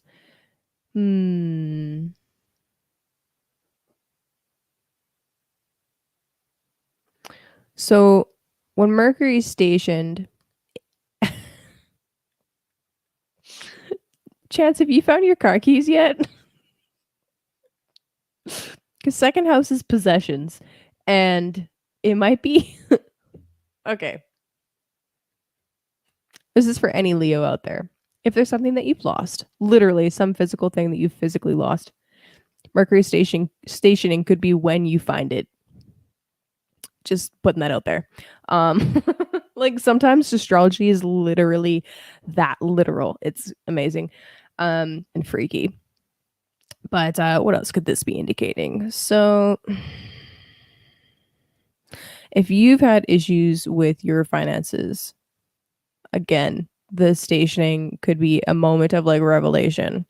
But again, I just want to caution with the Neptune opposition to just be extra cautious around all financial transactions in general. And the other thing that I would say to Leo, no, that's what we're not gonna get too complex. Let's leave it at that. I did not lose the keys. Oh, okay, sorry. The fob is partially broken. Okay, gotcha. Okay, well, maybe there will be some kind of like resolution for you for that. I don't know. I'm sure there will be. Where there's a will, there's a way. Right. Take the time the first time and you save a bunch of time down the road. Yep. My daddy taught me to do it right the first time. Measure twice, cut once. Facts. Except top hopping. It's real. Accept it. Just accept it, Kaylee. Listen, bitch. I'm ruled by Saturn. I don't get to in this lifetime. That's not my path. You don't even see the top. I'm climbing there the thorough way. Oh my god. Oh shit, that's so funny. Yeah, don't sell it with a ghetto remote. Oh my god. All right. So we got the third card in this deck is Familiar, and it's this beautiful ghost stag with a spider web between its antlers. I was gonna say ankles. And it's the full moon. So by the next, I'm gonna say whatever is going on now, by the next full moon will come to fruition. So keep an eye on your thoughts, especially since antlers are the antennas and you are weaving webs right now, as we all do all the time in this community. But I did want to read, I did quick look up the description just because it was such a pretty card. The universe works in perfect harmony. Nowhere is this more apparent than in the animal world. A ghostly stag and a golden spider work together to hold the hand-painted cotton moon in the sky. The stag's strength and the spider's delicate dexterity signify the polar opposites of the universe, and yet they work together seamlessly. So, yeah, I definitely think that means whatever you're trying to align with, it's going to come on the moon. I'm predicting it. It's a prediction. The full moon. Bold prediction. I like it. Yeah, next full moon. Next full moon's the eclipse, motherfucker. Fun. Oh shit. Yo. Wait. No. Next full moon is full moon in Aries. Never mind. The moon after that. I got excited for a minute. Woohoo. Yo. Yeah. Aries has horns too. It does. But they go down. So They're antennas to the underworld. Some people... Wait, isn't it like the buck moon? The next one? I don't know. November, I think. Oh. Well, maybe it is October. Because I know it's always like in hunting season. Right? Yeah. I'm like, I don't know. It's hunting season. That's all I know. Yep. Okay, so Chance, don't kill me, but maybe this card's not for you, okay? Just putting that out there. Yeah, November is the eclipse. Yeah, it's gonna be interesting. Okay, anyway, so just want to remind people this is not for Chance, okay? This is for Leo. Okay, Leo. We got the Three of Swords. Dun dun dun. No. So the Three of Swords can be in reference to a number of different things. It's not always heartbreak and grief, but often it is. Usually this is talking about some kind of contract, all right, that wasn't built on a solid foundation. So Jordan says, I can't top hop, but I can build a rope swing. Now we're talking. Yeah, now we're talking. I'll do that.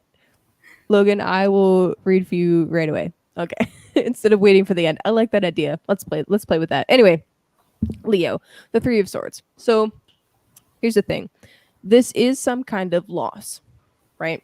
The idea behind this, though, is that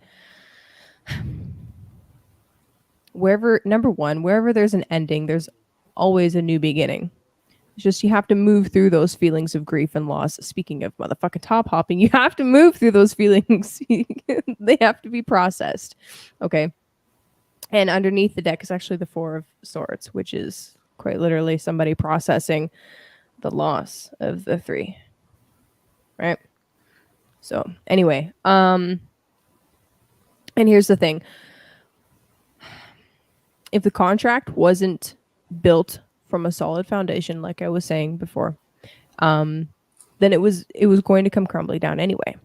And this is an opportunity for you to take a bit of time, right, after dealing with whatever it was that happened, to figure out like where you went wrong, right? What about the situation was not right? Whether it was like some kind of relationship that broke up, right? Where did you go wrong?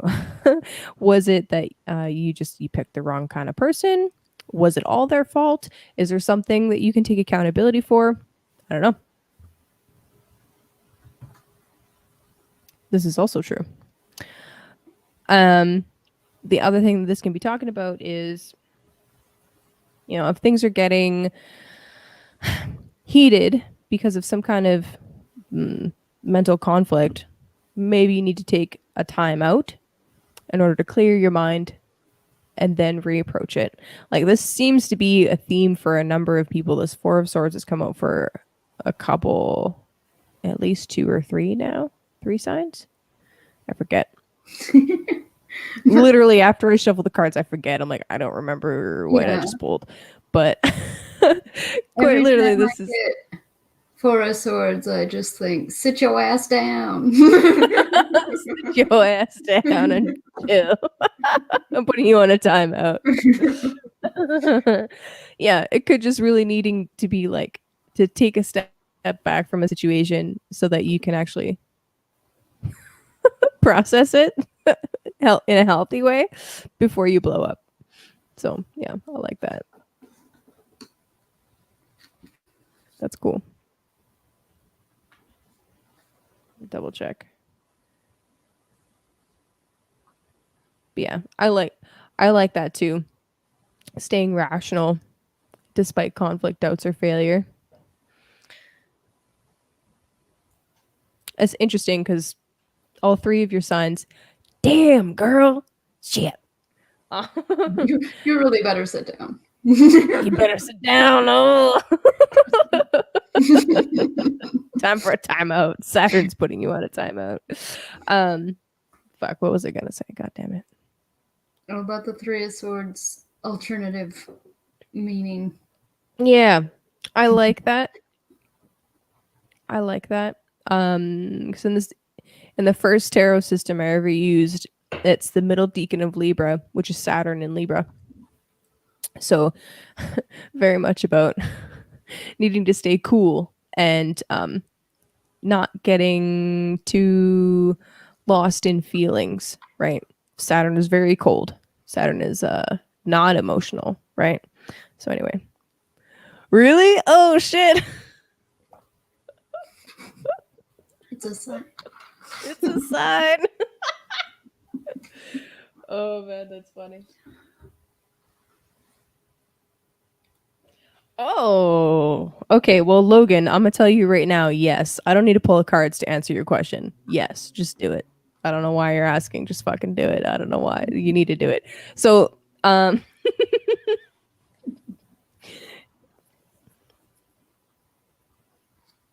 I read your question out loud? I'm assuming I can read your question out loud. Now So, I'm curious, so I hope. right? So. I know. Well, okay. So he said, Scorpio Sun, Cap Moon, Sag Rising. That's badass.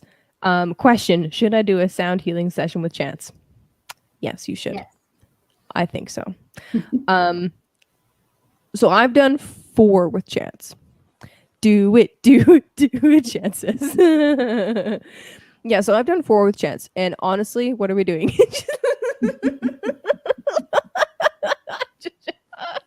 Classic. So okay, anyway, I've done 4 with Chance, right? And every time it was really cool because they built on each other, and oh, you're gonna have to rewind because I just finished Leo. Sorry, buddy. But anyway, every time it's built on something that we worked on last time, and absolutely fantastic. Chances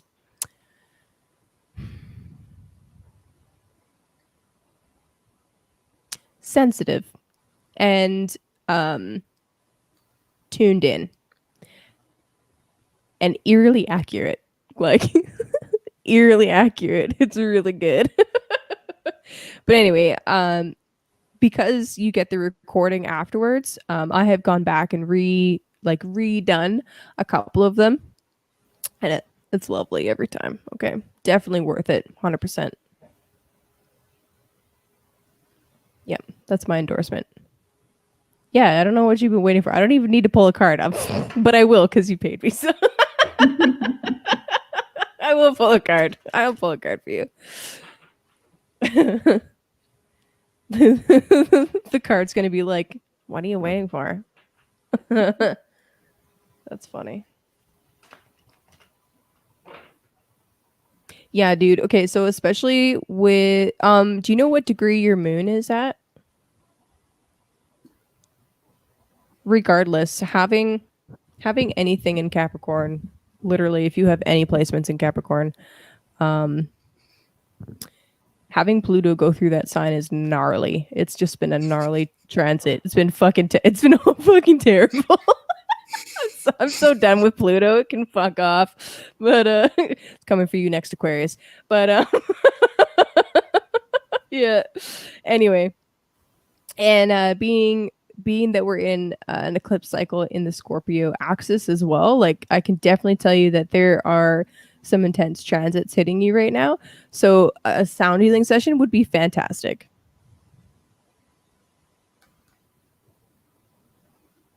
Oh shit. A sound healing session would be very good right now for you. Okay. So this is Chance's lightning bolts of energy busting up broken energy, or busting up and breaking apart stagnant energy. That's what the tower is. Boom. There you go. Okay, that's cool. I'm just a nerd, so don't worry about it. Oh, look at that. Oh, that's funny. Oh shit. Fucking tower. What's really cool about the tower too, like just on a positive note, okay, because I give Mars a hard time, but because it's a Mars card, right? It's not always huge and shocking shifts.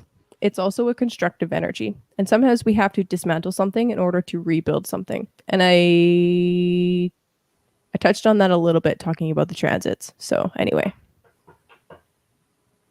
Okay. Carrying on. Cancer. Cancer. And yeah, if you guys send me something and include your placements, the more accurate you are, the more accurate I can be. But I might just get lost in astro nerd time. So be careful. Careful what you wish for, Cancer. All right. Okay, so Mercury is stationing to go direct in your third house, the house of siblings, the house of your friends, basically, short distance, like your neighborhood, essentially. Also skills and tools.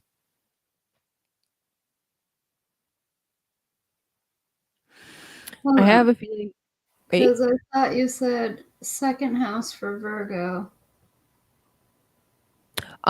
So for Virgo, I was talking about the second house. Their second house is Libra. Okay, I just want to make sure. Yeah, it's all good. Yeah. So with Virgo, I was talking about the second house with Virgo because of the conjunction today between Venus and Mercury.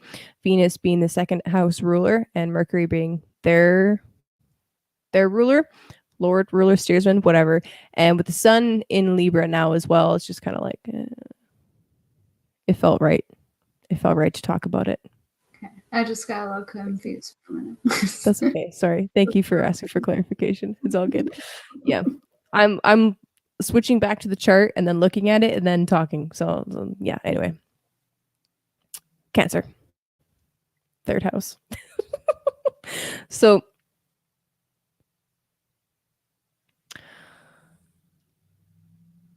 I feel like this has a lot to do with third house has a lot to do with siblings, right? Siblings and close friends. Like really close acquaintances. Like, you know how you have those friends that are more like sisters or brothers than just friends? That's what I'm talking about. Those people. With Mercury stationing direct, hopefully if there has been any kind of confusion or miscommunication between you and your siblings, that this can help you sort that out.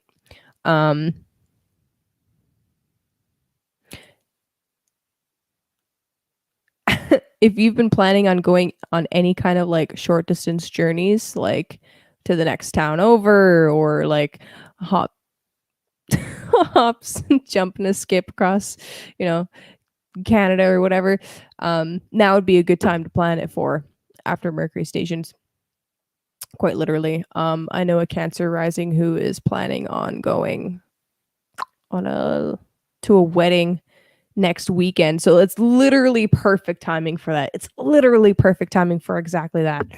So that's kind of interesting. Let's see. Is there anything else I want to talk about for Cancer? Yeah, if there's been stuff going on at home, you might find a very sympathetic ear with a sibling to talk about it, right? They don't have to live with you, but reach out to one of your friends or your siblings if you have stuff going on at home that really you need somebody to like cry to or just hash something out. Reach out, okay? Reach out. Cancer, you don't really even need this card, but that's what came out for you. Abundant intuition.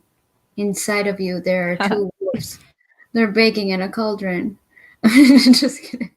But yeah, I like that it came up for Mercury going direct in your third house. It's like tune your own antennas are tuning in again, so they're not all screwy like they have been the past few weeks here. That's funny. I like that. That's really funny, actually. Within you are two wolves cooking in a cauldron. Love your Skeletor voice. Wow. Until next time. Runs away. Yep. I'm a He-Man laugh real quick. I feel like Skeletor. Skeletor. What if Cancer needs to reach out to Libra? Do it now. Do it now. Literally, the rulers of Libra and Virgo. Oh, yeah. Do it now. Do it now. Never mind. I was thinking Virgo. Yeah. Why not? But make sure you're sitting down while you Make sure you're sitting down. Well, make sure you're sitting down. Until next time. Oh, that's funny. Oh shit. You're gonna be doing that all week. Yes. It's my prediction.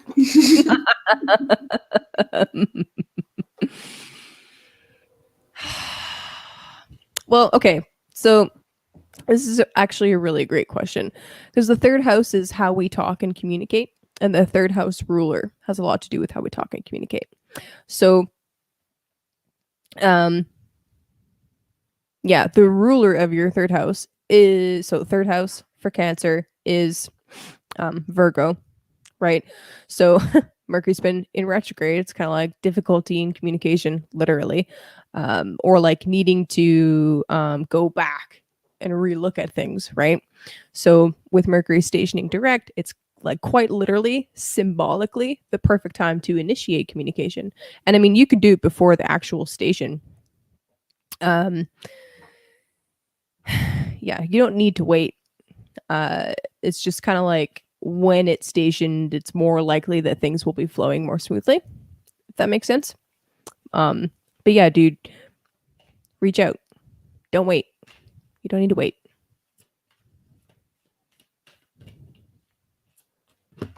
Oh. I got the King of Cups again for you. For Cancer. For Cancer. Oh, that's so sad. Yeah, I mean, the astrology right now is pretty much like just adding fuel to the fire of all kinds of misunderstandings and miscommunications. And yeah, there's a lot of divisive energy for sure. But anyway, with the King of Cups, like I said for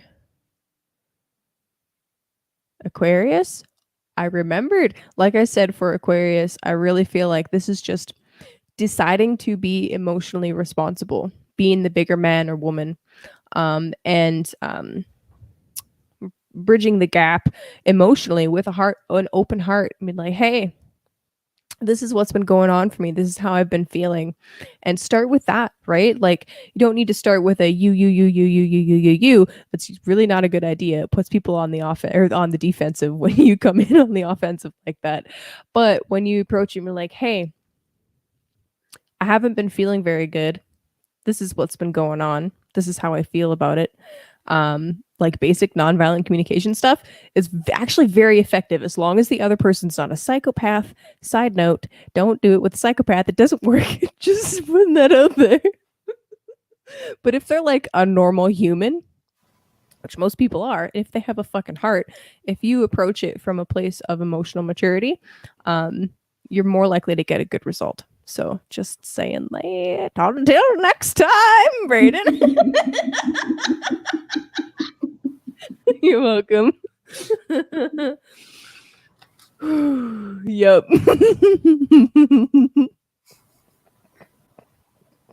I didn't forget to mention that my deck is made for mediumship. So if anybody's looking for messages from the other side,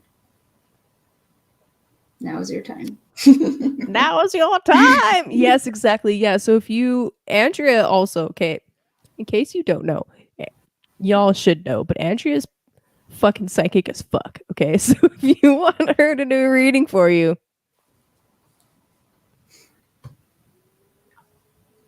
if you want to talk to ghosts, now is the time. While I'm channeling Skeletor. Okay, sorry. So Cancer, one more thing, Cancer, about this.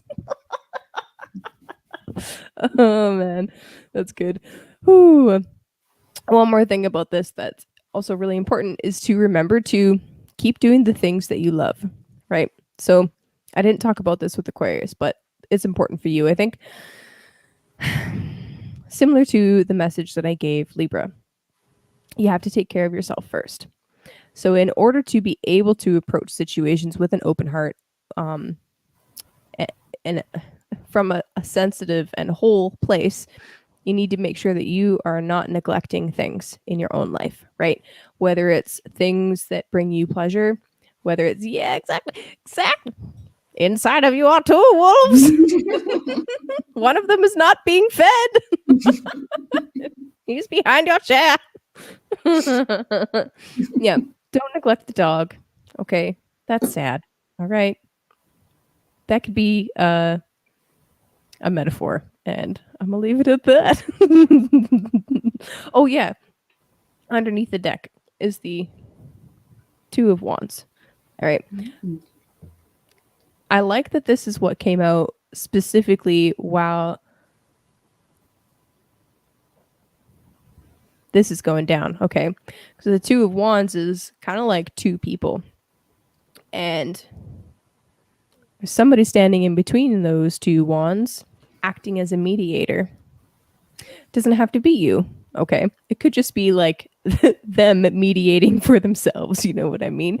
But I am seeing it as like taking those two opposing views or opinions or whatever and finding a commonality, a common ground between them, which is one of the biggest challenges that we're going to have for all of Libra season, is trying to find some kind of middle ground or place of mediation and not just like furthering the split and the divide, which I don't know, maybe. Honestly, I'm split internally about this. I'm like, fuck them, fuck them, fuck them. And then the other part of me is like, no. I feel like Davin with the two Kermits. I'm like,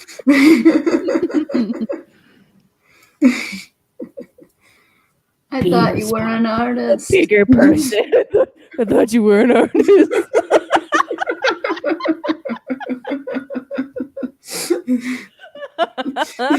Yeah. Where's Davin? Thought you were an artist. I am an artist. I've been working really hard on my astrology and stuff. Quit it all. Just do art. Just like there's I wanna maybe we should put that in the spiders like wish list. There is a hand puppet of evil Kermit, and I'm like, Davin would have. Davin needs that. Have those conversations with himself. That could be his whole video. Somebody clipped this for him. He needs to see it. I love you, Davin. Oh my god, dude! Can you imagine doing astrology videos with a puppet? Oh my god, that'd be hilarious. I think the mug war's kicking in. Gemini. The hoodie order. It's the hoodie order. Until next time. Okay, Gemini. He's in the hoodie order too. Astrology is an art. You're right. Exactly. Yeah, that's what I said.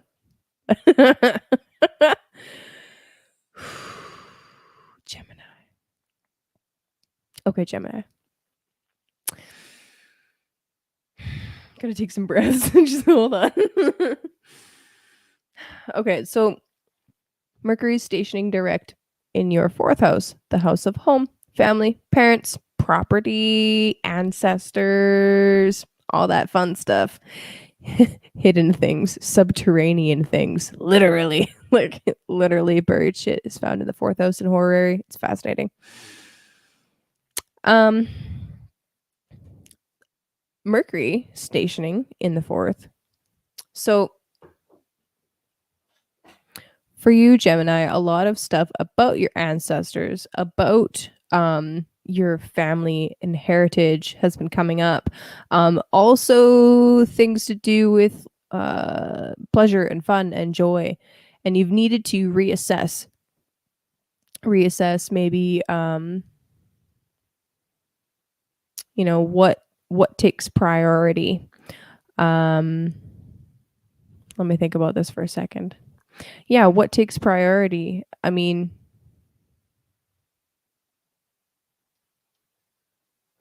I think it's pretty simple actually. I'm just gonna overcomplicate it if I say any more, you know what I mean? The stationing in the fourth is really just helping you come to some clarity about maybe there's things happening in your house that have been frustrated because maybe your attention has been split. Naturally, Gemini split attention of hilarious, but like with Mars, it's just kind of like amplifying that. And there's this with this opposition to first Jupiter and now Neptune. There's a huge emphasis on this like private versus public life stuff, the 4th and 10th houses, right? And this is kind of what I mean by needing to really prioritize where you're spending your energy, right? Try not to get too run dry by overbooking yourself and going too balls to the wall as far as like career and vocation stuff goes, and really make sure that you're sinking into your roots and allowing yourself to rest and taking care of things at home too. And I really feel like just the Mercury stationing retrograde or stationing direct, sorry. Oh my God. Stationing direct, turning forward in the 4th is going to help you just come to a better place with that balance, that work home life balance. And if there have been any projects that have been put on hold during this retrograde, hopefully they can continue forward at this time.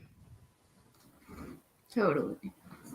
That's hilarious. Oh my God. That is awesome. Oh man. An antique hand puppet. What? 5 cat finger puppet glove. Oh my God, that sounds amazing and terrifying at the same time. It's waking your kids up for school. I know, kids. Oh, geez. God, Mom, put that away. Never. Not until next time. Exactly. Oh man, that's funny. So I like that me and my fellow Geminis got sanctuary, or as I call it, skanktuary.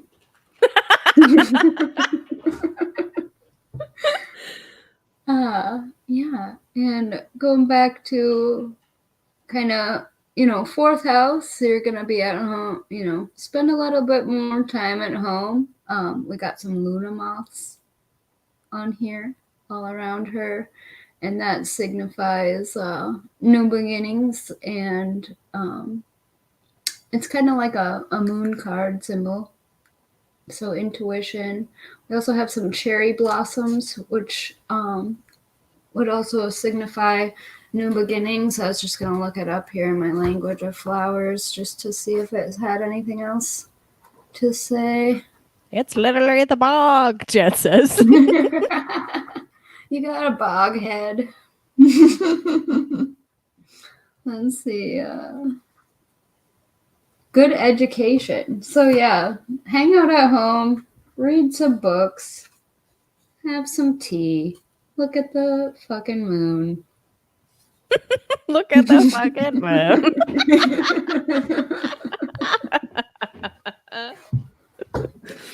I love that. A Rolling Stones song stuck in my head. Gimme Shelter. Oh, that's a good one. If I don't get some shelter, ooh yeah, I'm gonna fade away. Oh, children, it's just a shadow away. I also got a bog card. Nice. Andy's here for it. Yeah, what did you get? Finally. The bog with gentas, I told you. Baba Yaga in the house. Not for real though. So I got the 9 of Cups or 7.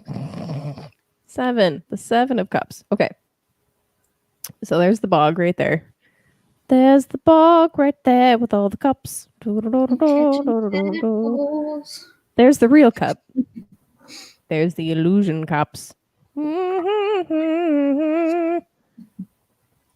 cup, illusions. Real cup, illusions.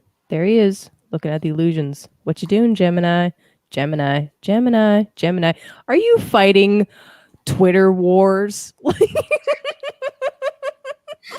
I don't even use Twitter. I'm just thinking Mars and Gemini. So I'm like, oh my God. Okay. God, what can I say about this? All right. Well, okay. Number 1.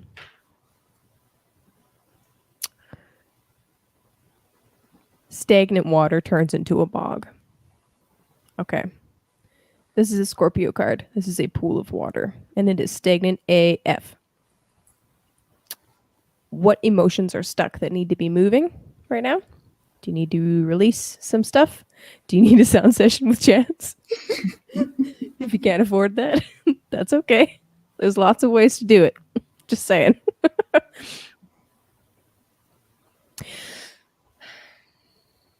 Sometimes this card can be about like getting caught up or getting lost in nostalgia or in like things that feel like they have a promise but actually hold no substance. And like that can be so many different things. Every time I see this card, I'm really struck by how red his tunic is. And it's super like passionate. And I mean, in the deck that I learned on, this is a Scorpio card. It's Mars and Scorpio, so it's like, or Venus and Scorpio, I think. So whatever. Regardless, it's fucking Scorpio. Okay, so it's very like intense and deeply feeling. But again, it's like getting lost in stuff that's not real. When you do have something real that's right there. Underneath the deck, and this is actually really interesting. I just noticed this. So this is what you got, and then here's the wheel. They're facing the same direction. It's kind of neat. And they're blue and red. That's kind of cool, actually. Like, is this a man in the red? And yeah, that's a dude. Blue? And that's supposed to be a girl. It's kind of a manly face, though. I'm not gonna lie. It's kind of a manly face. I think it's supposed to be a lady. Anyway, with the wheel, it can be like coming back again on something that you have faced before, right? Like a repeating pattern that's coming back around. Sometimes the wheel brings blessings, but like I was saying about Jupiter, sometimes Jupiter will expand things that you don't necessarily want to expand. That's just what he does. He's like, oh, more of that, more, yes, more is more. Sometimes more is too much. Like this reminds me, I'm taking the hero dose of hero doses. You know what I mean? Like, careful, respect the mushroom. Okay, respect the mushroom. That's the bog witch outside. Okay, I'm not gonna lie. I had that thought. I'm like, is she casting spells on that motherfucker? Oh shit! But there's some things that you just don't voice. You know what I mean? Too late now. But until next time. We shall see. This is Andy. No. Just kidding. Never people. No, just protection circles. Okay, it's protection circle. Yeah, no, exactly. Never. So yeah. Oh my god. I say as I have like 10 pounds of salt sitting in my bedroom. Just a little bit of salt. Just a little salty. I'm not doing anything with that. Suspicious. Maybe you need to make some salt circles, Gemini. You know what I mean? Okay, no, for real though. Sorry, I'm being silly. I'm allowed to be silly. It's my show, but still. some real advice here.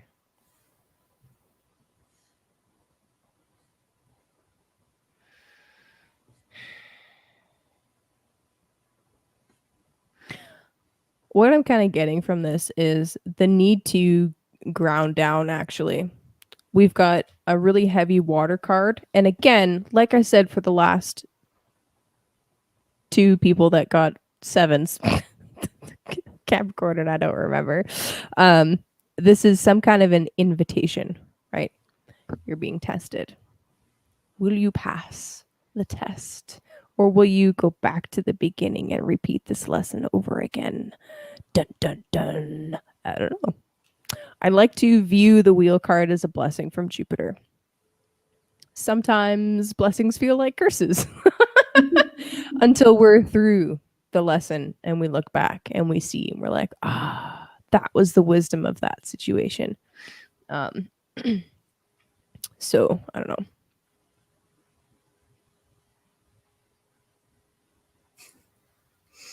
I think that's it. It's just what I said. Move the emotions and get grounded.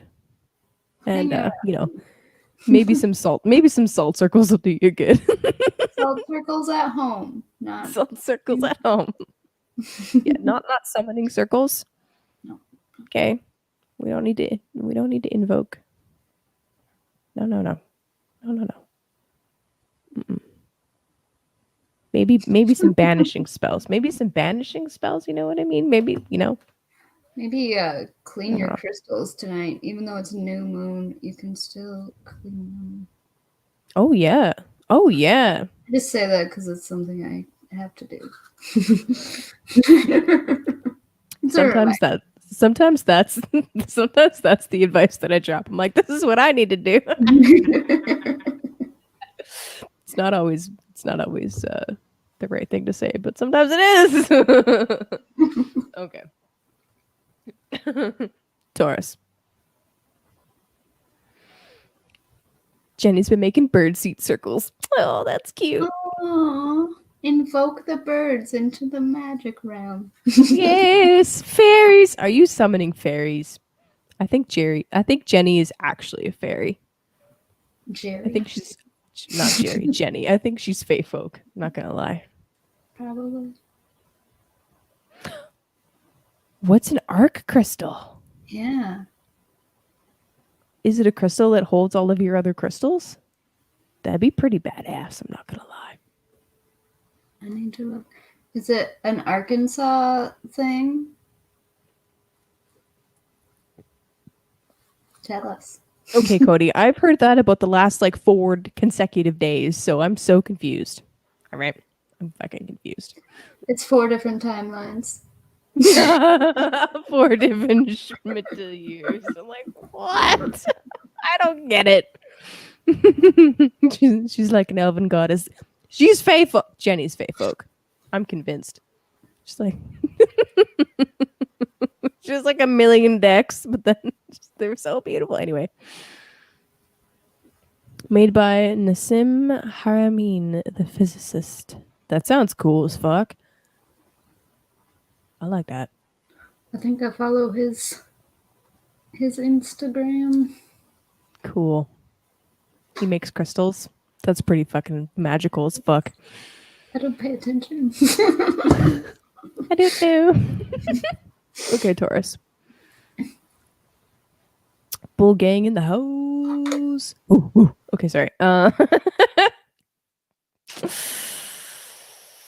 Okay, so Mercury's stationing direct, say it correctly this time, in your 5th house. 5th house of children, romance, fun, pleasure, joy, blah, blah, blah. All the lovely stuff. And Venus is finishing out her transit of your 5th house. That's kind of cool. That's kind of sad, actually. Sad that she's leaving the 5th house. That is not. Anyway. So if there has been an area of life that you've definitely been doing some really serious thinking over, it's been romance, it's been children, it's been your own creative projects. Okay. So A small business can be like a baby, right? This is the house of small businesses and babies.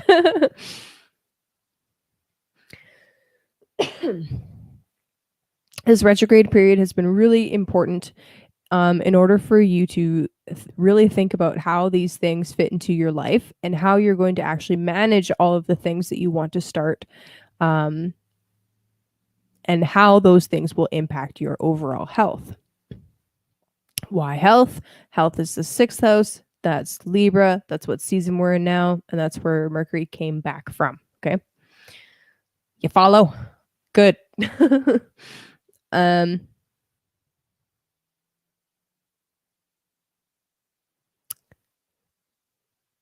has been an important period of integration, basically, of trying things out and making sure that it will actually fit into your daily habits and trying to build new daily habits. Libra season is going to be about really, really, really putting those into motion and making sure that they work on the long term. But that's basically what I got for the astrology for Taurus right now. Oh, that's why I'm confused. I'm like, I don't get it. It's like 4 days.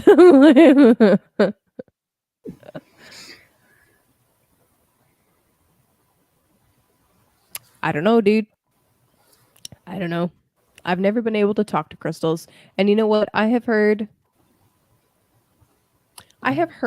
okay, but I don't know. This is coming from somebody else. I have heard that a crystal that's been treated with like heat or has had like metallic particles blasted onto it or whatever is now a dead crystal.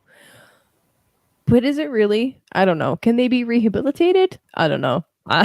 Do they like that? I don't know. I think it's kind of like when your vitamins expire. They're not as potent. Interesting, right? And I don't know. I would really like to see some kind of like some kind of testing done to figure that out. And then like the man-made ones, I don't know. How do we test it? Okay, cool. Yeah. See, considering he's some kind of like doctor dude, I would imagine that he's got some kind of like testing. Anyway, I'm going to check that out just because I'm curious now. He's a physicist, not doctor. Sorry, physicist. I just like rocks. Yeah. Right? I'm like, I like rocks. This one's blue. Right? Wow, how appropriate that this is what we're talking about when we come to Taurus, and Taurus has got Uranus in it right now. The like mad scientist experimenter of the fucking goddamn planets in Taurus, the sign of natural things. That's really interesting. Rocks. Playing with the rocks, exactly. Oh, I love it. That's cool. Yeah. I mean, hey, if it works, it works, you know? And I think that, I don't know, just kind of riffing on this for a moment.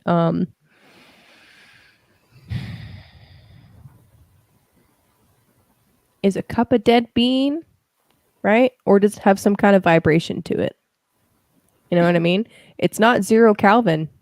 It's definitely not 0 Kelvin. So there's some kind of life force in it. Everything, you know? But if it's aura, right? Everything. Right? Right? That's kind of where I was going with that.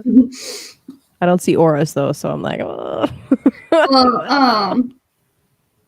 I had mentioned something about like exercises I used to do. This is getting way off topic, but I'll just mention it just really fast. It's not off topic. And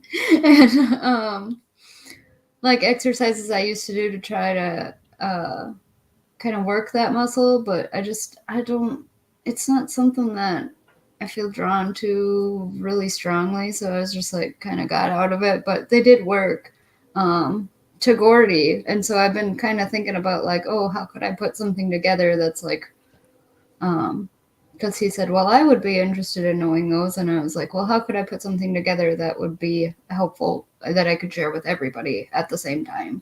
So I've been kind of thinking about that quite a bit. Like a little webinar class thing? Yeah. That'd be cool, actually. And yeah, Stacy said, I imagine it's like the soil. It always has potential, and when the conditions are right, life bursts forth anew. And yeah, and I mean, like, we do have proof, right? Like hard, materialistic, reductionist, scientific proof that certain structural forms hold a resonance, right? So I could definitely see, like, this is just me logicking it out without looking at his experiments. I could definitely see, like, creating a crystal with a very specific and perfect structure would be effective because it holds that same resonance. Anyway, I don't know. Talking out my ass now. Taurus! You got the community card, which I love for the 5th house in the fall. And remember the like butterfly and the mother card? It's right on the middle of the community there. So, you know, it's fall. Go out to a pumpkin patch, do a corn maze, you know, do all that fun stuff. You know, just enjoy time outside with your kids or meeting new people and getting out there a little bit, you know, locally in your own community, or, you know, if there's stuff online, you're not really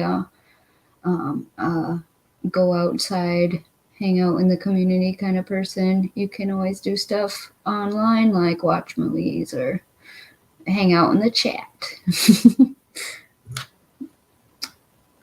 Nice. Taurus, you got the King of Pentacles. This is you being your own Mac Daddy, all right? Are you a scholar daddy? If so, let me know. Just kidding. Oh, that's funny. Anyway, King of Pentacles. This is being mature about your financial future, right? Having things planned out, stability. And I know, Taurus, you love stability. But I mean, how's that Uranus transit going for you? It's not stable, is it? But what can you do to mitigate that, right? Anyway,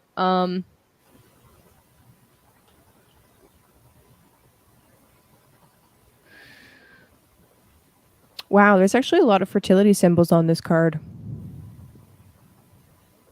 So I was reading not terribly long ago about mistletoe and about some of the things that we used to do with mistletoe. So, as you guys know, Christmas time rolls around, we got our mistletoe hanging, and we have the tradition of kissing under the mistletoe, right? Well, what they used to do, and I mean, I'm not going back into the Druid traditions, but what we used to do with mistletoe was every kiss, the man would take off one of the berries. Now, the mistletoe is a symbol for fertility and for just life in potentiality. And one of the reasons why, it's got multiple reasons why. I mean, it grows in the middle of winter, which is crazy, but and it's harvested on winter solstice. Really weird plant. But the juice of the berry of the mistletoe is milky and white, like semen. Thus, fertility symbol. Anyway, so you would take one berry off for every kiss, and then at the end, when there are no more berries, well, the mistletoe was done. You couldn't do that anymore. But anyway, I love this coming out for Mercury stationing in the 5th house. Somebody's getting pregnant. Somebody's getting pregnant. I don't know who, not me, but somebody out there. Princess of Cups is underneath. Someone's definitely getting pregnant. Fertility. Boom. Anyway, just saying.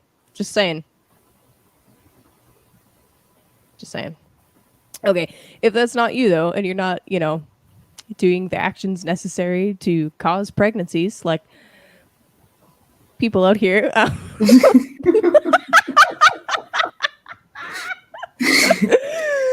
Yeah.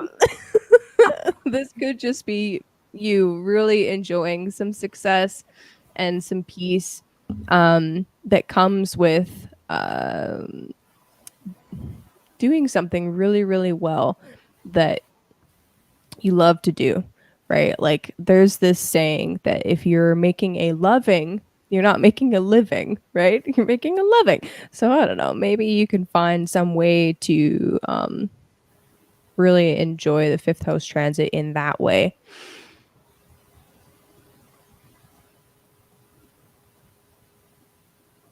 Yep. That's what I got. Just keep it away from Balder. Yeah, exactly. Keep it away from Balder. I know JLo's laughing. I know him like she's like, I don't need that. Right? I know. Yeah. Exactly. Yeah.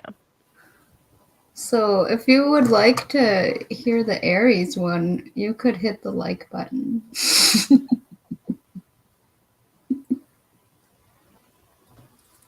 I don't even know where we're at.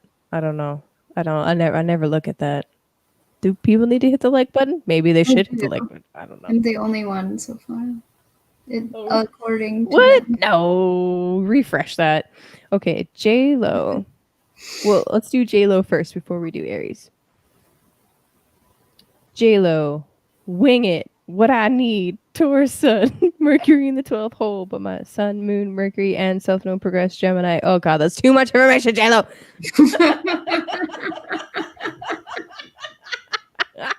Girl, my whole too much. It's too much. Fuck your progressed stuff right now, okay? Let's focus on your natal. Holy shit. That's funny. She wants one card from each of us. We can do that. We can do that. Okay. What does J-Lo need? Taurus sun.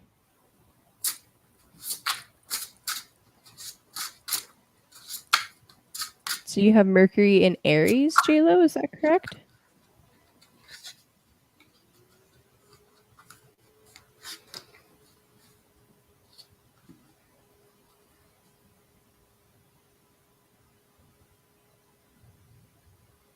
I think my chat part. Okay. J-Lo. What does J-Lo need to get out of New York?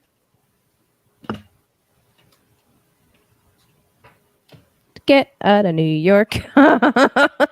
It just came out as I said that. Oh, sorry. I don't know what to say. It's just.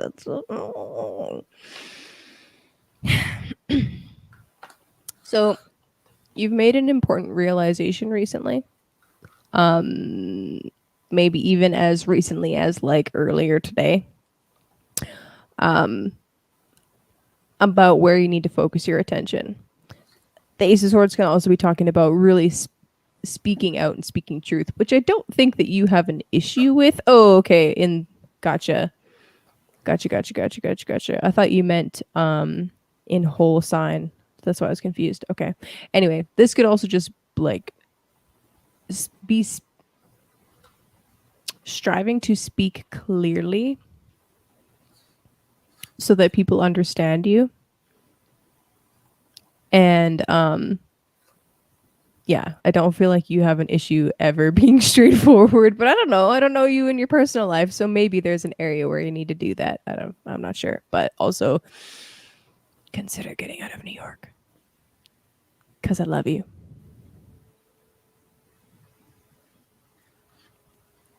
What you got, Andy? I got mad love for J-Lo. Right, I know. Well, I got ancestors. Oh. So I know that you have brought up some things about family and their acceptance of what you do. Particularly, it seems like a masculine kind of a thing. And then I also, so you're getting 3 because 2 came out. There's nothing I can do about it. But spring equinox. So I feel like, you know, sometimes these cards here are kind of like markers or whatever. So I feel like there's something that with your ancestors support you're gonna want to do around springtime. Maybe that's when you might want to think about planning to move. I don't feel like it's probably safe to stay there for very long. That's just my opinion. You're intuitive enough to know what you got to do there, but you definitely have your ancestors' support. So I just got chills. Ooh. Ooh. I love that. Until next time. Aries.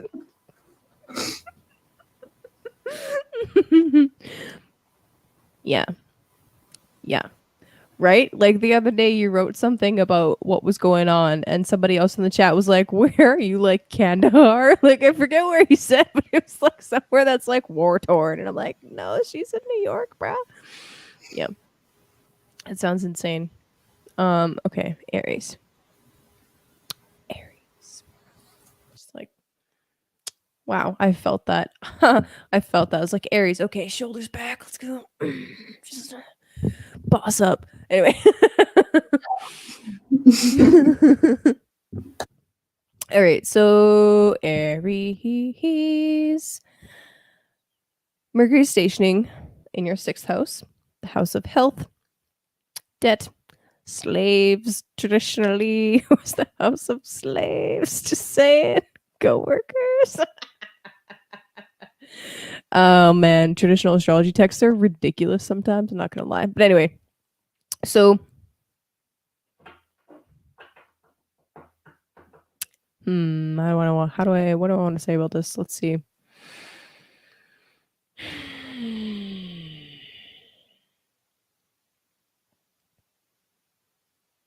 If there have been any miscommunications with people at work specifically, Mercury stationing direct can be an opportunity to clear things up, clear the air, so to speak. Alternatively,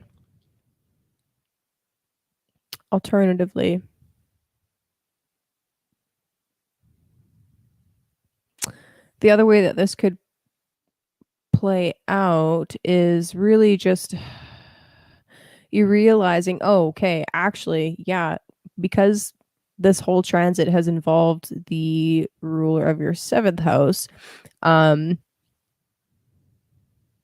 it could actually be you realizing if you want to have this partnership, right? Or if you want to work towards a partnership, whether that's a romantic thing or whether that's a business thing, that there's certain things that need to be changed and adjusted about your current living conditions and lifestyle and, household or even your own health, just your habits in general. So Mercury stationing could just be like, the retrograde period is like, oh, okay, I actually have to clean all this up and get rid of all of this shit, which we talked about earlier. Is definitely a thing for Virgo season in general for everybody, but definitely to make room for, the adjustments that are necessary to make in your lifestyle. Yeah. If you have been dealing with any kind of health issues, right? If none of that resonated and it's actually literally your health that is the issue, then the stationing direct will hopefully help with like a diagnosis coming in so you can properly treat something, or realizing, oh, actually, I just need to be using DMSO and getting it or whatever, or like, just as an example, not medical advice, although DMSO is the shit. These kinds of themes are likely to come up, and with the stationing, it's symbolic of some kind of solution coming forward for you. So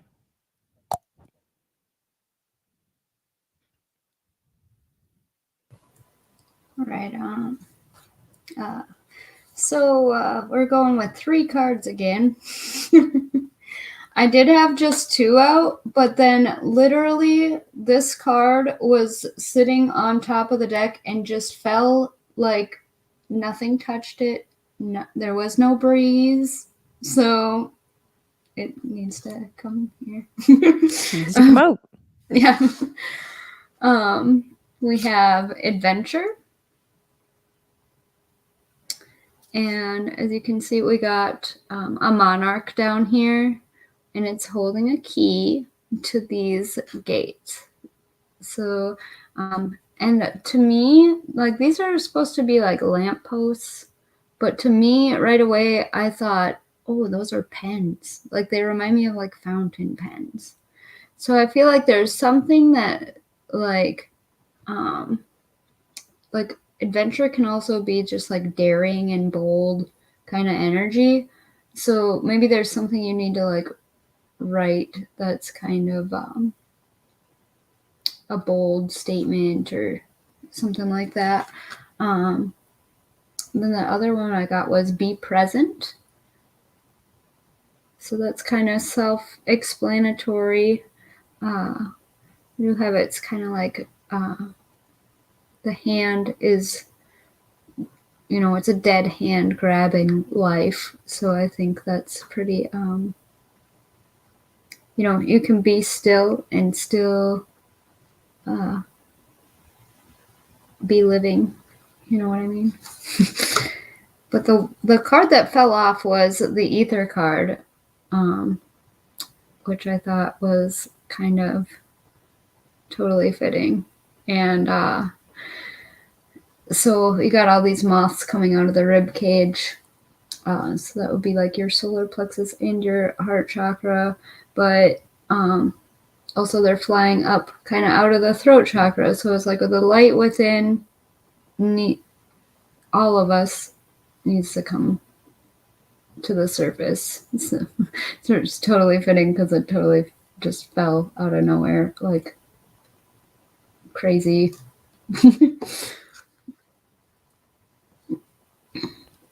Yeah. The Ether card. Instantly, I'm like, where's Logan? He's been asking about Ether stuff. That's funny. I'll send a pic of that one over to Logan just for that. Yeah. Love it. Aries. Interesting. This ties into what I was saying about the astrology, actually, the cards that I got for you. So that's kind of cool. We got the Six of Cups, which can be like, sometimes it's like nostalgia. Sometimes it's looking back at the past, which it's another way of saying nostalgia. Sometimes it's like a soul relationship, you know, like soulmate type stuff. Like, oh, that's cute. Like remember your childhood sweetheart? Did he have a childhood sweet? Do you remember that? Do you remember that? Just no. I had a childhood imaginary friend. I moved like 4,000 times when I was a child, so there's no time for romance. Never mind then. La-di-da, Andy. I'm like, shit, what do I say now? It's all right. Oh, man. So,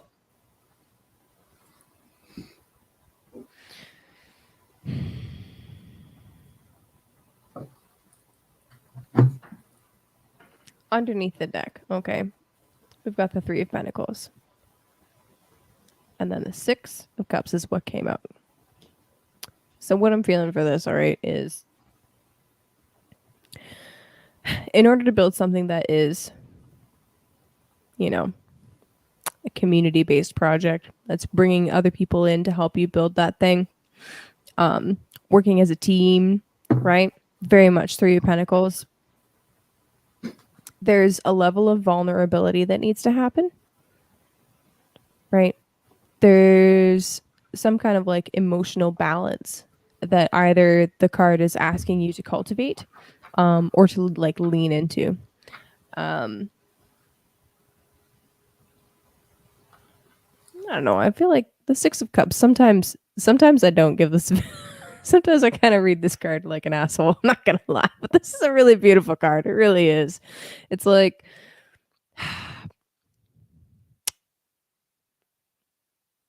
I see it in this case as like nurturing your inner child and allowing yourself to express some emotions.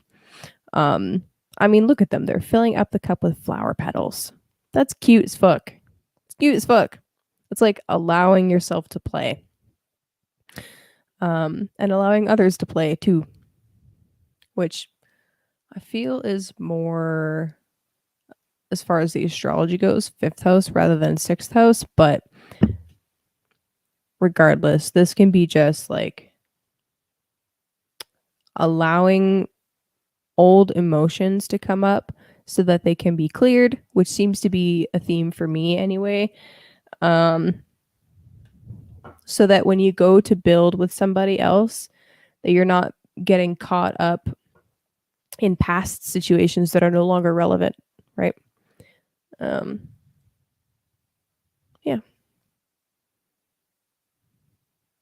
I like that. That works. I think it works. Anyway. Okay, friends. That was a chill stream. It was. Until next time. Should we do a collective? We should do a collective. So last call. If anybody wants Andrea to pull a card or myself to pull a card, get it in now. Get it in now. Ooh, to allow what you've built within to build outside so others can share in the work. Oh, I like that. Nice. I like that. That's a nice summary too. Yeah. Okay. The mugwort's really hidden now. I'm like, yeah, I'm done now. Everything's good. Everything's we're good. good. It's all good. The bog witch. It's pretty chill for now. Just you guys wait. Just wait. Just wait until those squares to Pluto kick off. Okay. Just wait until you run over a frog, and then the frog is dead. And the bog witch is coming. Oh no! Oh my god! I keep seeing dead frogs everywhere. It's making me very sad. I'm like, I only seen 2 frogs, and now all the ones I see are dead. That is sad. That is sad. Frogs on the fight. Have you no respect for life? Roman would be so mad just picking up the frogs at the side of the road. How could you leave him? like anybody even saw.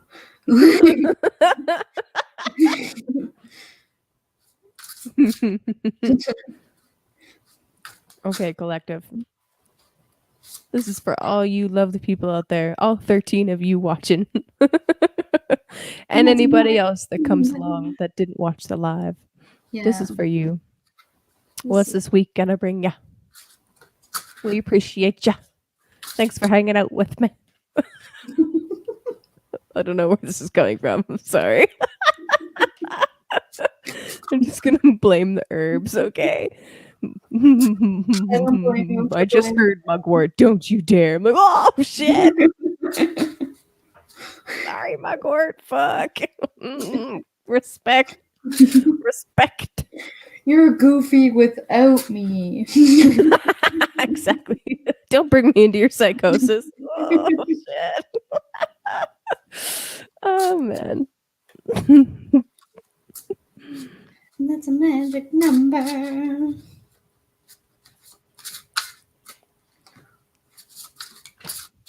Oh snap. Oh sniggity snap. Oh fucking holy shit. These are great cards. You guys. Okay. I'm taking a while. That's okay. I'm gonna start while you shuffle. So I pulled 2 cards and I got one underneath. This is for everybody, all right? This is an overall energy, and I feel like this is very much reflected in the astrology. We have the motherfucking Ace of Wands, okay? Kapow, boom, plowy, boom. That's that Sun opposite Jupiter energy right there, okay? And then we got the Queen of Wands, clearly wielding her wand. Very much so. Wielding her energy, very much so. Queen of Wands, right? This is a community leader.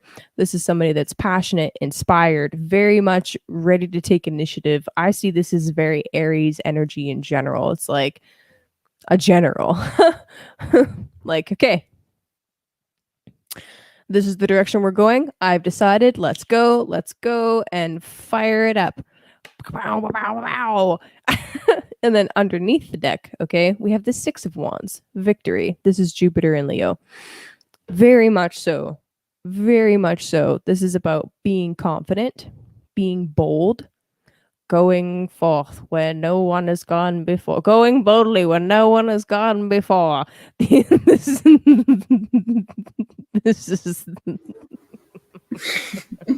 the USS Enterprise. But like for real, this is doing something that you might, I don't know, I don't see any fear here, but you exactly live long and prosper. But if there is any fear, you're conquering that fear. All right. You can't have courage doesn't exist without some measure of fear. All right. Just putting that out there. All right. Bravery and courage isn't a lack of fear. It's doing something in spite of fear. Just putting that out there. When you know that you're backed by God and you've been sent on a mission, you just do it. Okay.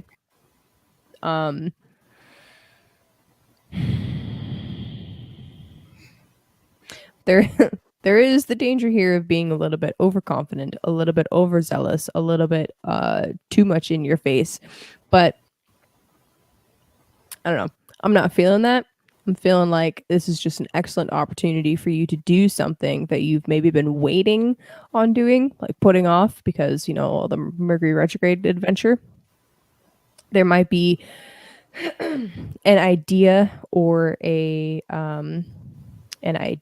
concept or a belief that you need to defend.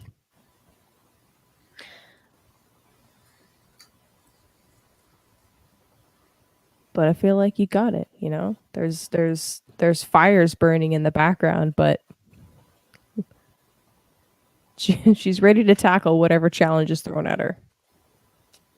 And this is definitely the power of initiation, right? So I love that. I love that. Love that. And that's all I got. Awesome. I got for now. 3 cards.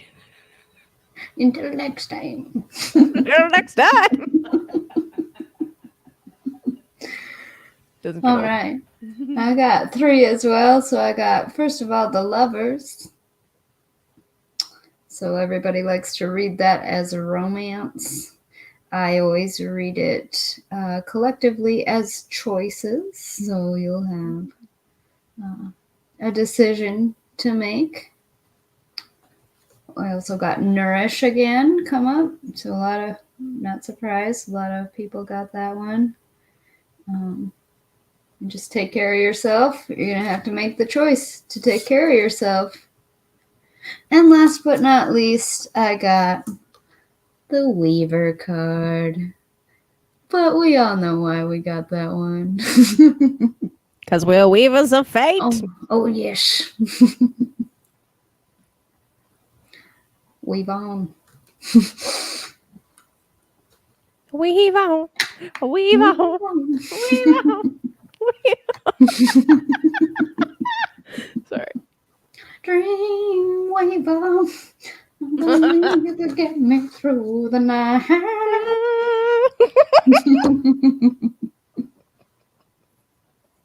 Swing. I like that. I also prefer to read the Lovers like that. And I mean, Decisions was the original title of the card, not Lovers. So I like to add that in. Yeah, that's kind of weird that they changed it to that. Like, I have to choose between all these quarters. Right? And it's like, it's Gemini, so it's about polarity. So it's like, fuck off. But anyway, thanks, Martin. Thanks for hanging out with us. Yes, thank you. Miss your beautiful face. 7 said something about the Grand Conjunction, which I have Live long and prosper. Yeah. Grand Conjunction. I have a Grand Conjunction tattoo right here. This is too bulky to. Oh yeah, Saturn, Jupiter. Yeah. Well. From the lot. It's too bulky. Shows us anyway. Hold on. How do I? How do I get it to be on the... There we go. I see a circle and a cross. Yeah.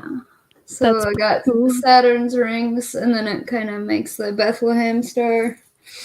That's pretty cool. Did you get that like on the 2020 conjunction or the 120 years previous? My birthday after that, so I wouldn't forget my next Saturn return. Never forget. Oh my god. Okay. Oh, you won't forget. Saturn won't let you. I'll be like, oh yeah, that's what's going on here. That's why I have a convertible for no reason. It wasn't a Uranus opposition.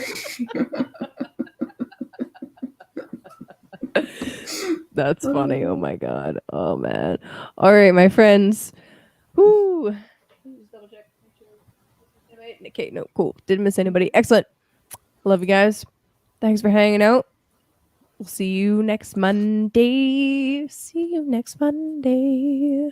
Until next Monday. Next time.